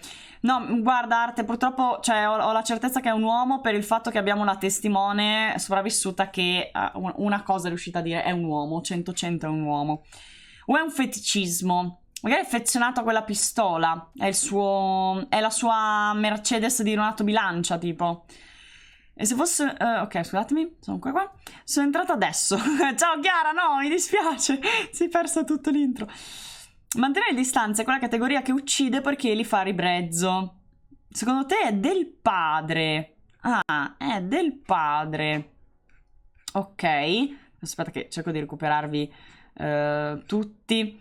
Secondo me un po' si caga a cambiare arma. Ma invece dovrebbe cagarsi a tenere quella, perché è proprio quella che lo collega agli omicidi. Perché non è rintracciabile, non essendo mai usata prima, se la butta, poi procurarsene una seconda è un rischio troppo grande. Ah, interessante. Quindi deve essere un'arma non rintracciabile, probabilmente rubata o magari di quelle proprio passate al mercato nero, quindi forse no, non è una pistola che ha ereditato o una pistola che ha comprato, probabilmente non registrata, esatto. Quindi è quello. Difficile trovare un'altra pistola non registrata, effettivamente. Secondo me segue il true crime perché non fa errori da imbecille. Beh, forse non è un imbecille, semplicemente. Sì, comunque potrebbe essere. Io me lo vedo proprio come un... non so perché ho quest'idea che mi sa dal disadattato sociale che però se la crede tantissimo e molto solitario. Cioè me lo vedo proprio che è uno che si fa le canne davanti a Netflix, che ha guardato anche storie di serial killer, sicuramente con true crime lo conosce. Cioè questa è una mia fantasia, poi magari sto sbagliando. Mai usata in precedenza, quindi non è uno storico di altri crimini che la balistica potrebbe trovare nel database. Ok, quindi è una pistola vergine, non rintracciabile, giusto? Interessante. La sparo così, una pistola del nonno della seconda guerra mondiale venduta dalla Germania, e in quel caso Ida l'avrebbero rintracciata, anche perché adesso, essendo questo il trait d'union, cioè la pistola, sicuramente le indagini si stanno concentrando proprio sulla pistola. Vuole dimostrare che tanto non lo prenderanno, gli piace sfidare le autorità. Secondo me sì, cioè dalla camminata, io non so, ma dalla camminata ci vedo uno troppo sborone, troppo sboroncello, che in qualche modo vuole proprio sfidare. Una pistola di strada, come di strada il suo abbigliamento, atteggiamento nel camminare e nella sfida alle autorità. Stiamo svarionando, no? Vabbè, raga, ci sta, cioè ci sta, stiamo vivendo la storia, stiamo vivendo in questo momento un evento storico che rimarrà negli annali del true crime per sempre, cioè che lo piglino o non lo piglino, il serial killer di Stockholm non ce lo dimenticheremo mai. Allora, cambiando notizia, tornando in Italia, è successa una cosa gravissima, ma veramente gravissima, a Locate Varesino, nella culla del demonio. Lo sappiamo, il Locate Varesino, mi dispiace locatesi varesinesi, ma è la culla del demonio. Scherzo, è una battuta. Perché? Perché in questo paesino in provincia di Como, dopo tanti anni, è emersa una verità, grazie al fatto che questa donna abbia preso coraggio e abbia finalmente parlato e denunciato. Ma attenzione, questo in realtà non è del tutto vero, perché questa donna aveva già parlato e già denunciato a diverse procure d'Italia in passato, negli anni passati, ma hanno preso in mano la denuncia, hanno detto che avrebbero svolto delle indagini e poi dopo 8 anni gliel'hanno archiviata e ciaone, bella che sei visti. Quindi soltanto ad oggi la procura di Milano ha realmente voluto indagare sul caso e ha raccolto delle prove non da poco che portano alla iscrizione al registro indagati di questi due soggetti. Di cosa stiamo parlando? Stiamo parlando di una donna che ha denunciato i suoi genitori affidatari per averla tenuta segregata in condizioni di schiavitù estrema, torturata e stuprata per 16 anni, dal 1999 al 2015. Nel 99 la ragazza era stata affidata a questa famiglia, nonostante fosse maggiorenne all'epoca, appena maggiorenne, diciamo. Adesso io ho letto che aveva 23 anni, poi in altri articoli ne aveva 18, in altri articoli ne aveva 21, quindi non lo so. Diciamo che molti dei giornali hanno deciso di scrivere era appena maggiorenne, così onde evitare, quindi dirò anch'io era appena maggiorenne. Ciò nonostante è stata affidata a questa famiglia perché stava vivendo un momento di enorme disagio nella sua vita. Ci sono queste famiglie che accettano, no, anche di ospitare ragazzi grandi perché appunto li accompagnano nel loro percorso magari di disintossicazione, o magari erano vittime di stalker che si nascondono, non so, cose del genere. E quindi è stata data in affido questa famiglia.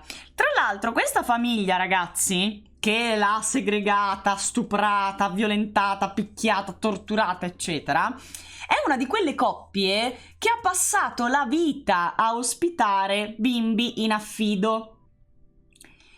Sai, di quelle famiglie che sono sempre loro, che hanno sempre un sacco di bambini intorno, di ragazzini disagiati, che loro sono i benefattori del paese, così tanto bravi, così facoltosi nella loro anima, così pieni di generosità, e poi tac, eccola, che sono delle merde alla fine, io devo dire che sono delle merde.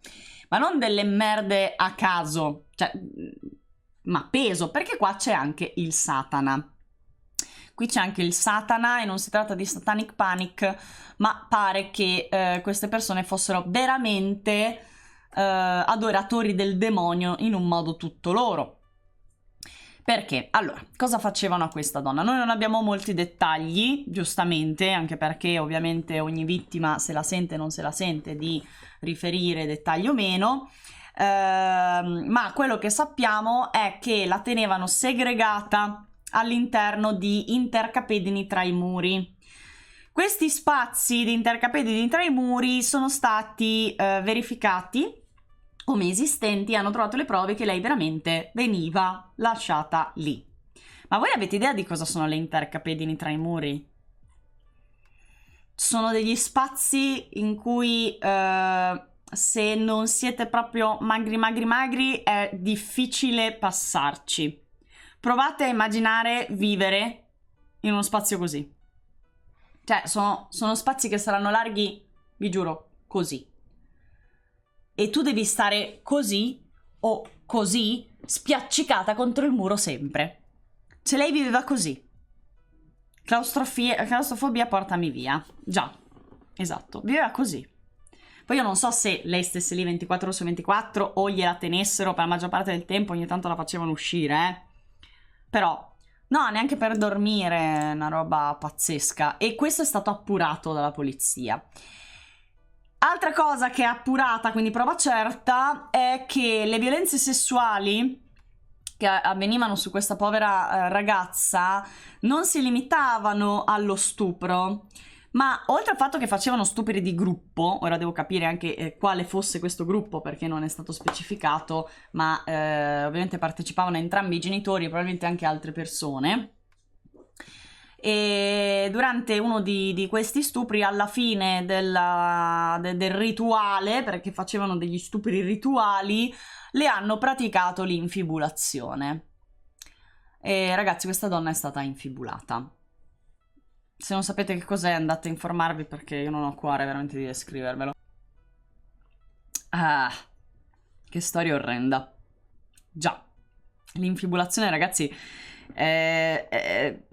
a parte essere inumana, ma è una di quelle cose che cioè, lo stupro, in qualche modo, per quanto sia un trauma permanente nella vita, hai la via, cioè c'è una via per salvarsi dallo stupro, cioè puoi superarlo in un modo o nell'altro, ti rimarrà per sempre un trauma come uno stupro, ma c'è speranza perché la tua vita possa andare avanti e tu possa magari un giorno avere anche una vita sessuale pseudo-normale.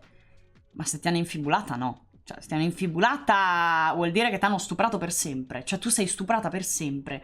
Non avrai mai più una vita sessuale dignitosa. Questo è quello che... cioè, è la cosa peggiore, no?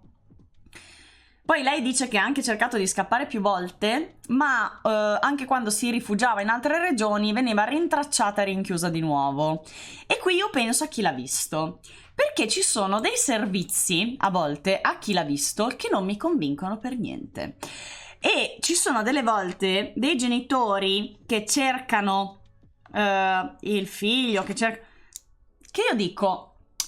Noi diamo sempre per scontato che il genitore che non trova il figlio adottivo o non adottivo che sia sempre per forza una mamma sofferente che voleva tanto bene al suo figlio o un papà sofferente che voleva tanto bene al suo figlio. Ma ragazzi, a fingere non ci vuole niente. E pensate che tante volte è già successo che a chi l'ha visto si rivolgevano addirittura gli stessi carnefici che avevano fatto fuori la vittima. Quindi, cosa ci nega che chi l'ha visto abbia aiutato questo tipo di famiglie, cioè famiglie abusanti, da in realtà minori o maggiorenni che fuggono da una situazione di tortura? E loro glieli riconsegnano nelle mani. Cioè, può succedere, È già successo e risuccederà.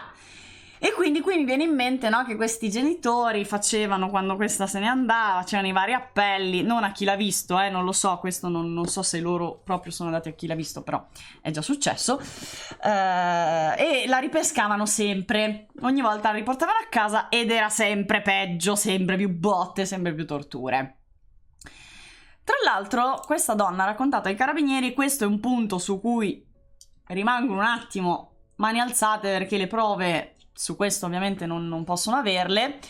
Lei racconta che durante gli stupri di gruppo loro indossavano dei mantelli incappucciati, recitavano litanie tipiche delle messe sataniche e portavano crocifissi capovolti.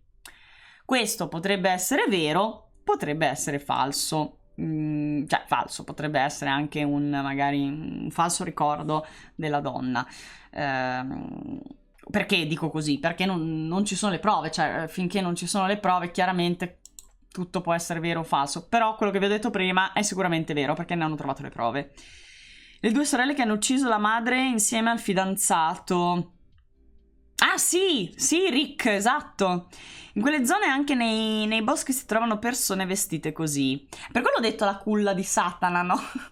Perché quando si parla di Varese, Como, quelle zone là, tra l'Italia e la Svizzera, non so, il demonio ha deciso di soggiornare lì. Dici, bello. Comunque, il 4 ottobre sappiate che i carabinieri hanno fatto irruzione in questa casa e hanno trovato conferma delle parole della donna e in questo momento i coniugi sono ai domiciliari in attesa di giudizio, non li hanno arrestati, li hanno messi ai domiciliari.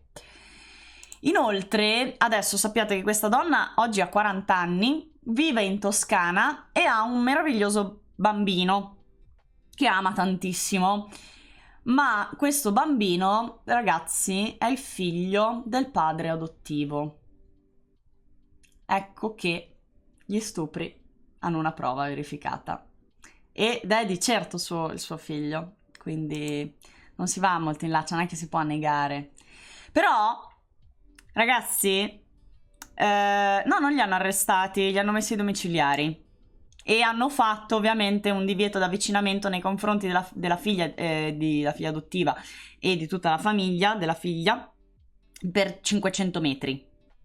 Però, vai prof, non preoccuparti, non preoccuparti. Quanto al figlio non lo so. Non lo so perché ovviamente mantengono il massimo della privacy, non abbiamo nomi né dei carnefici né della vittima e così. Ma sappiate che la vergogna vera, a mio parere, è che non è la prima volta che questa donna ha denunciato. Ha provato veramente a denunciare in qualunque procura. Ha denunciato in qualunque procura, fino a che finalmente la procura di Milano ha aperto il caso.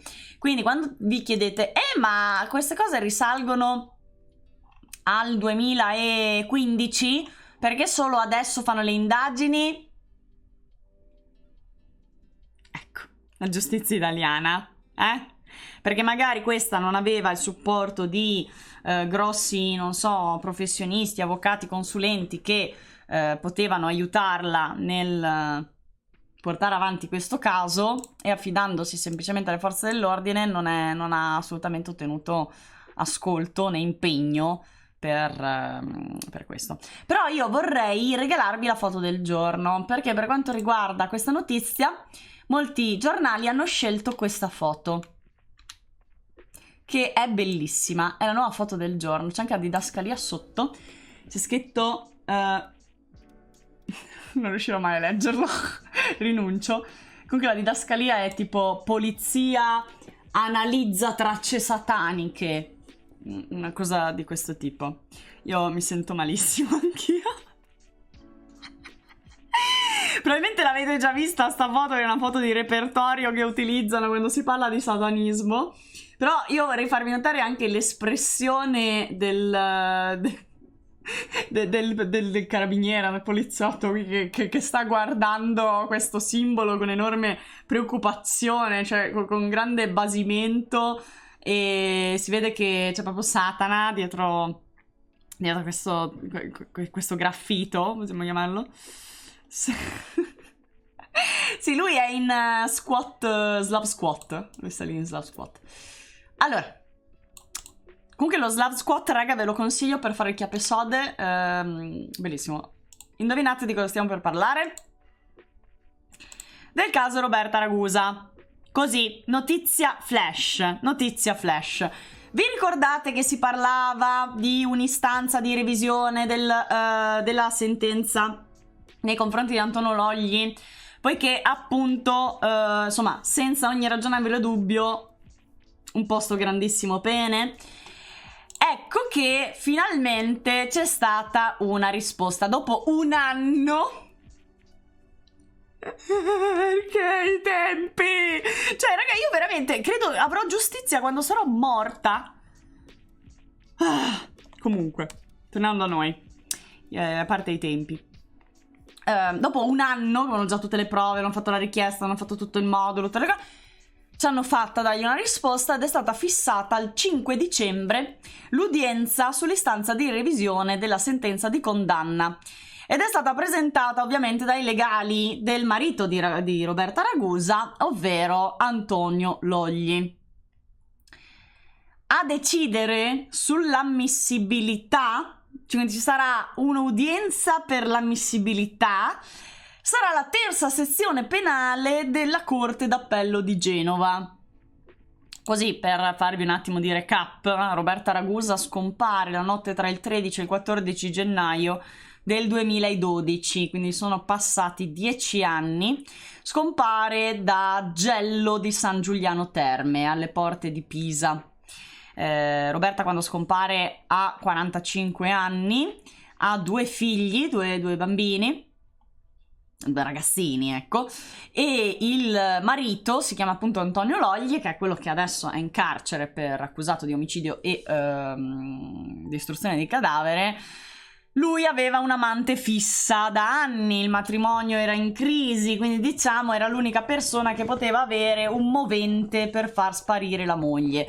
Certo è che questa amante ce l'aveva da, se non sbaglio, 8 anni, quindi non so quanto potesse essere questo il movente, però Logli comunque è stato ritenuto unico responsabile dell'omicidio e anche dell'occultamento del cadavere, perché ragazzi, Roberta Ragusa non si è mai trovata né tracce biologiche né tracce del corpo, niente, non si è mai trovato nulla della povera, forse, Roberta. Cioè bisogna capire se Roberta può essere ancora viva o meno. Cioè io non capisco, anche perché quando scompare un bambino tutti quanti sono convinti che sia sempre vivo, ma quando scompare un adulto deve essere morta per forza e mettiamo anche in carcere uno senza prove. Però, ok, cioè, vabbè. Tornando a noi, lui è condannato a 20 anni di carcere, sentenza che è stata confermata nel 2019 in Cassazione. Scusate, la Cassazione me la dovete tenere così. Grazie a un super testimone tardivo, cioè diciamo che non c'è nessuna prova che collega davvero Logli a questo eventuale omicidio, quindi nessuna prova scientifica, nessuna prova effettiva, soltanto prove indiziarie e soprattutto un tardivissimo Loris Gozzi, super testimone, che dirà di aver visto quella notte Antonio Logli litigare con Roberta fuori da casa, in macchina sulla strada, e lui che la tirava dentro, eccetera. Fatto sta che quindi la condanna di Logli si è basata sulle parole di un testimone. Ok, testimone che ha fatto anche la galera, che poi è ritornato in galera per altri motivi, quindi come vediamo i galeotti sono super testimoni, super credibili quando conviene alla procura e testimoni non credibili quando conviene alla procura, quindi va bene. Zietta, grazie per essere stata qui con noi. Vai a nanna, tranquilla che abbiamo fatto tardi, tardissimo stasera. Grazie mille zia, sei un tesoro. Momento persona orribile. Di questo caso mi ricordo soprattutto il testimone Loris Gozzi per il nome più o meno appropriato. Ok, sì. Comunque, cosa succede? Che il pool di avvocati di Logli, che sta collaborando come consulente tecnico anche con la criminologa Anna Vagli, della quale io non ho molta stima, devo essere sincera, perché leggo quello che scrive su fanpage e tante volte la vedo proprio lì coi forconi. Vabbè, allora in questo caso secondo me sta facendo un buon lavoro. Ovviamente non è che persone sempre solo fanno cose che non ci piacciono, cioè ci sono persone che fanno cose anche miste, no? Quindi, secondo me, io ho un'opinione mista di Anna Vagli, in questo momento faccio un po' fatica. Quello che leggo su fanpage non mi piace, ma tante cose che ha fatto invece le ho apprezzate, quindi opinione mista. Allora, lei già a gennaio parlava di questo nuovo testimone che è capace di mettere in discussione l'intero impianto accusatorio, perché sarebbe in grado di rovesciare la condanna di Logli, ovviamente andando a smontare tutta la super testimonianza di Loris Gozzi. Chi è questo? super testimone. Si tratta di una persona che è stato compagno di cella di Loris Gozzi, che ha rivelato di aver ricevuto una confessione da parte di Gozzi in cui gli diceva che in realtà lui non aveva mai visto Logli la sera della scomparsa della Ragusa, ma che lo avrebbe detto per ottenere, insomma, qualche favoretto. Dettaglio molto importante, anzi, più dettagli molto importanti. Primo, questo testimone che va a smontare la dichiarazione, la testimonianza di Gozzi, l'ha fatto subito, cioè l'ha detto subito. In realtà ha scritto un memoriale e ha chiesto al suo avvocato di conservarlo fino a che non lo avessero spostato di carcere, perché voi sapete che chi fa la spia non è figlio di Maria, ma soprattutto in carcere ti fanno il culo se scoprono che hai denunciato o detto qualcosa su un altro detenuto, no? Che sei la spia è la veramente più odiata all'interno delle carceri. Quindi lui ha detto: non voglio che si sappia che ho fatto la spia, non voglio che si sappiano queste cose, quindi tu tieni questo memoriale datato in parte, poi appena mi spostano lo diamo agli avvocati di Logli. E così ha fatto. Appena è stato spostato dal carcere, è stato trasferito in un altro carcere, lui ha subito fatto avere questo memoriale agli avvocati di Logli. Altro dettaglio super importante: la deposizione di questo detenuto non gli ha portato né gli porterà né sconti di pena né altri privilegi, quindi non ha nessun movente per mentire. La spia è odiata anche nel mondo delle macchine. Ciao dottorino. Ci sta. In più pare che ci siano anche altre importanti prove raccolte in seguito a un sopralluogo che hanno fatto insieme alla criminologa Navagli nell'estate del 2021 in soffitta di casa Logli. Avete presente quella soffitta dove lui andava sempre a telefonare, da cui lei poi cade dalle scale, batte la testa? Quella soffitta famosa che hanno fatto vedere tante volte, che era piena di fogli, di carte, di cumuli, torri di carte. Ecco, loro si sono messi lì a scartabellare foglio per foglio e hanno trovato dei manoscritti dove Roberta Ragusa scriveva esattamente quello che la zia Adriana Alpini aveva testimoniato. Vi ricordate che la zia diceva sempre, cioè aveva detto: guarda, Roberta a me mi ha detto che era delusa dal fatto che si sentiva inadeguata, si sentiva snobbata dai suoi stessi familiari, non considerata né dai figli né dal marito, e quindi sognava di prendere su e andare a vivere in un posto caldo. E ovviamente la difesa di Logli sarà molto attaccata a questa dichiarazione della zia, perché ovviamente questo avvalorava un eventuale allontanamento volontario.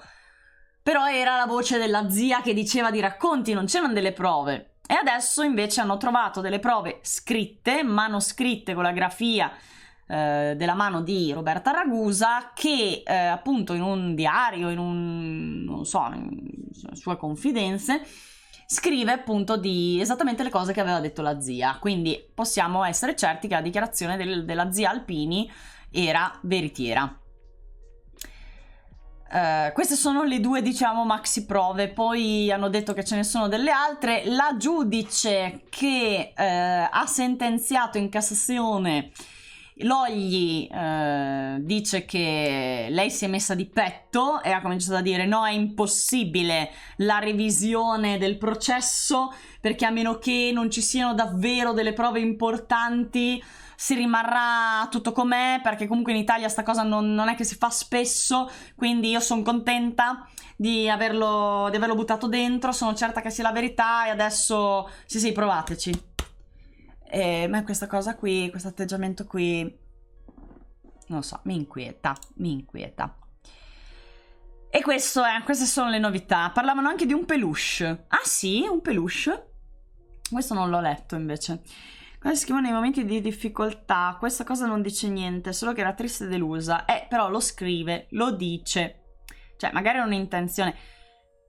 Tuttavia, ragazzi, ogni tanto bisogna anche arrendersi al fatto che non si hanno prove per incastrare quello che a noi ci piace tanto pensare sia il colpevole. L'altro giorno abbiamo parlato del caso di Gianna Del Gaudio, dove il marito Antonio, sempre si chiama, voleva essere il colpevole a tutti i costi, cioè nel senso volevano farlo passare per colpevole a tutti i costi. Se non fosse stato che hanno trovato un DNA in comune con un'altra scena del crimine dove non si era trovato l'assassino, cioè questo qui era dentro con l'ergastolo. E ragazzi, cioè, tante volte non è che la pista più scontata è quella vera.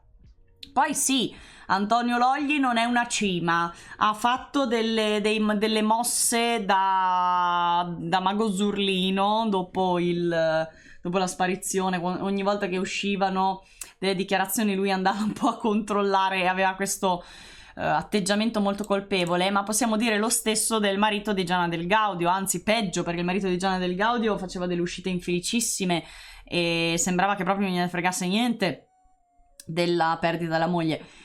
Quindi, e poi lui era innocente, è innocente anche secondo la giustizia, per cui ogni tanto è colpa del marito, ogni tanto no. Esatto, cioè vedete che Gianna Del Gaudio voleva dare la colpa al marito, o anche l'altra vittima, come si chiamava, Daniela Roveri, volevano dare la colpa al partner a tutti i costi, ma poi alla fine è venuto fuori il DNA di questo ignoto 1 che si agisce come un serial killer a Bergamo. Adesso io la sto dicendo questa parola, serial killer a Bergamo, ma sappiate che non la diranno mai solo per non dare ragione a Bugalalla, proprio statene certi. Comunque sappiate raga che è nata la guerra. Cioè io lo so che le trasmissioni televisive mi odiano, so anche che ogni tanto qualcuno mi guarda delle trasmissioni televisive e mi odiano, quindi è guerra aperta, sappiatelo. Cioè proprio, non so, se avete qualche dubbio, è guerra. Che senso ha cercare di passare per colpevole? No! Ovviamente non lo faceva mica apposta. Era lui che andava a controllare se era mai possibile che la versione fosse vera o meno, quella del testimone, no? Ciao Gianluigi, piaciuta la live oggi? Gianluigi. Io un giorno voglio fare il quarto degrado. Voglio fare quarto degrado, una puntata tutta col cosplay di Gianluigi. Mi studio proprio il personaggio, voglio fare una roba attoriale. Forse meglio faccio un video, perché in live poi mi viene da ridere. Gli hai fatto perdere tutti i capelli. No, ma come? Colpa mia. Non diranno serial killer per non infondere il panico in giro. La gente normale, se sente serial killer, pensa che moriremo tutti. La gente normale, no, la gente che è ignorante in senso letterale, cioè che non conosce il fenomeno. Buonanotte a tutti, ciao Sweet Freya, è stato un piacere averti qua con noi, bolle in bolle. Sì, comunque è vero anche questo, saluto da Bergamo, ancora viva la Fede Dea, perfetto, meno male. Meno male sei ancora in vita, niente serial killer per Fede. Ok, velocissimi, andiamo all'ultima notizia flash perché è accaduta stamattina, quindi ne sappiamo veramente poca. Ma è avvenuto un ennesimo femminicidio in Italia, tanto per cambiare. La vittima si chiama Ilaria Maiorano, aveva 41 anni ed era mamma di 2 bambini piccoli. È stata trovata oggi, cadavere, dai soccorritori del 118 e dai carabinieri nel casolare di campagna dove viveva con il marito e i suoi bambini. Si trova a Padiglione Osimo, provincia di Ancona, e l'omicidio deve essere avvenuto questa mattina. E ragazzi, l'hanno trovata che era ricoperta di ferite ed ecchimosi e il marito che era in casa, poi adesso capirete anche la dinamica, il marito che era in casa ha detto che era caduta e aveva battuto la testa in seguito a una caduta, ma già a una prima ispezione cadaverica si sono resi conto che in realtà le ferite non erano assolutamente compatibili con una caduta, ma molto compatibili con un pestaggio. Quindi molto probabilmente questa donna è stata massacrata di botte, a mani nude, uccisa a mani nude. Terribile. Ma la cosa peggiore è che il marito era in casa con lei, ma i carabinieri li ha chiamati una sua parente, non sappiamo bene, una parente, adesso nei prossimi giorni verranno fuori sicuramente più dettagli, una parente di Ilaria che ha avvertito le forze dell'ordine poiché era insospettita per il fatto che Ilaria non rispondesse al cellulare. Ora mi viene da pensare che se una tua parente chiama i carabinieri non appena tu non rispondi al telefono per qualche ora, significa che già sapeva che la situazione in casa era pericolosa. Insomma, questa donna è sposata da 10 anni con un uomo musulmano di origine magrebina, si chiama Tariq El Ghedassi ed è ovviamente il sospettato numero 1, anche perché lei era cadavere in casa e lui non ha chiamato i soccorsi nei carabinieri, li ha chiamati quest'altra parente perché lei non rispondeva al telefono. Cioè, vabbè. Anche Ilaria era di fede musulmana, infatti frequentavano insieme la moschea, insieme ci portavano anche i bambini, e l'imam li conosce bene, tanto che dice che erano una bella famiglia, normalissima, serena, tutte brave persone. Comunque, così tutte brave persone, ciao Mao! Bello che lui saluta sempre. Così tante belle persone che Tariq era ai domiciliari, cioè il marito, era ai domiciliari per i suoi reati rispetto a faccende di droga, non so se traffico, spaccio o possesso, ma era ai domiciliari.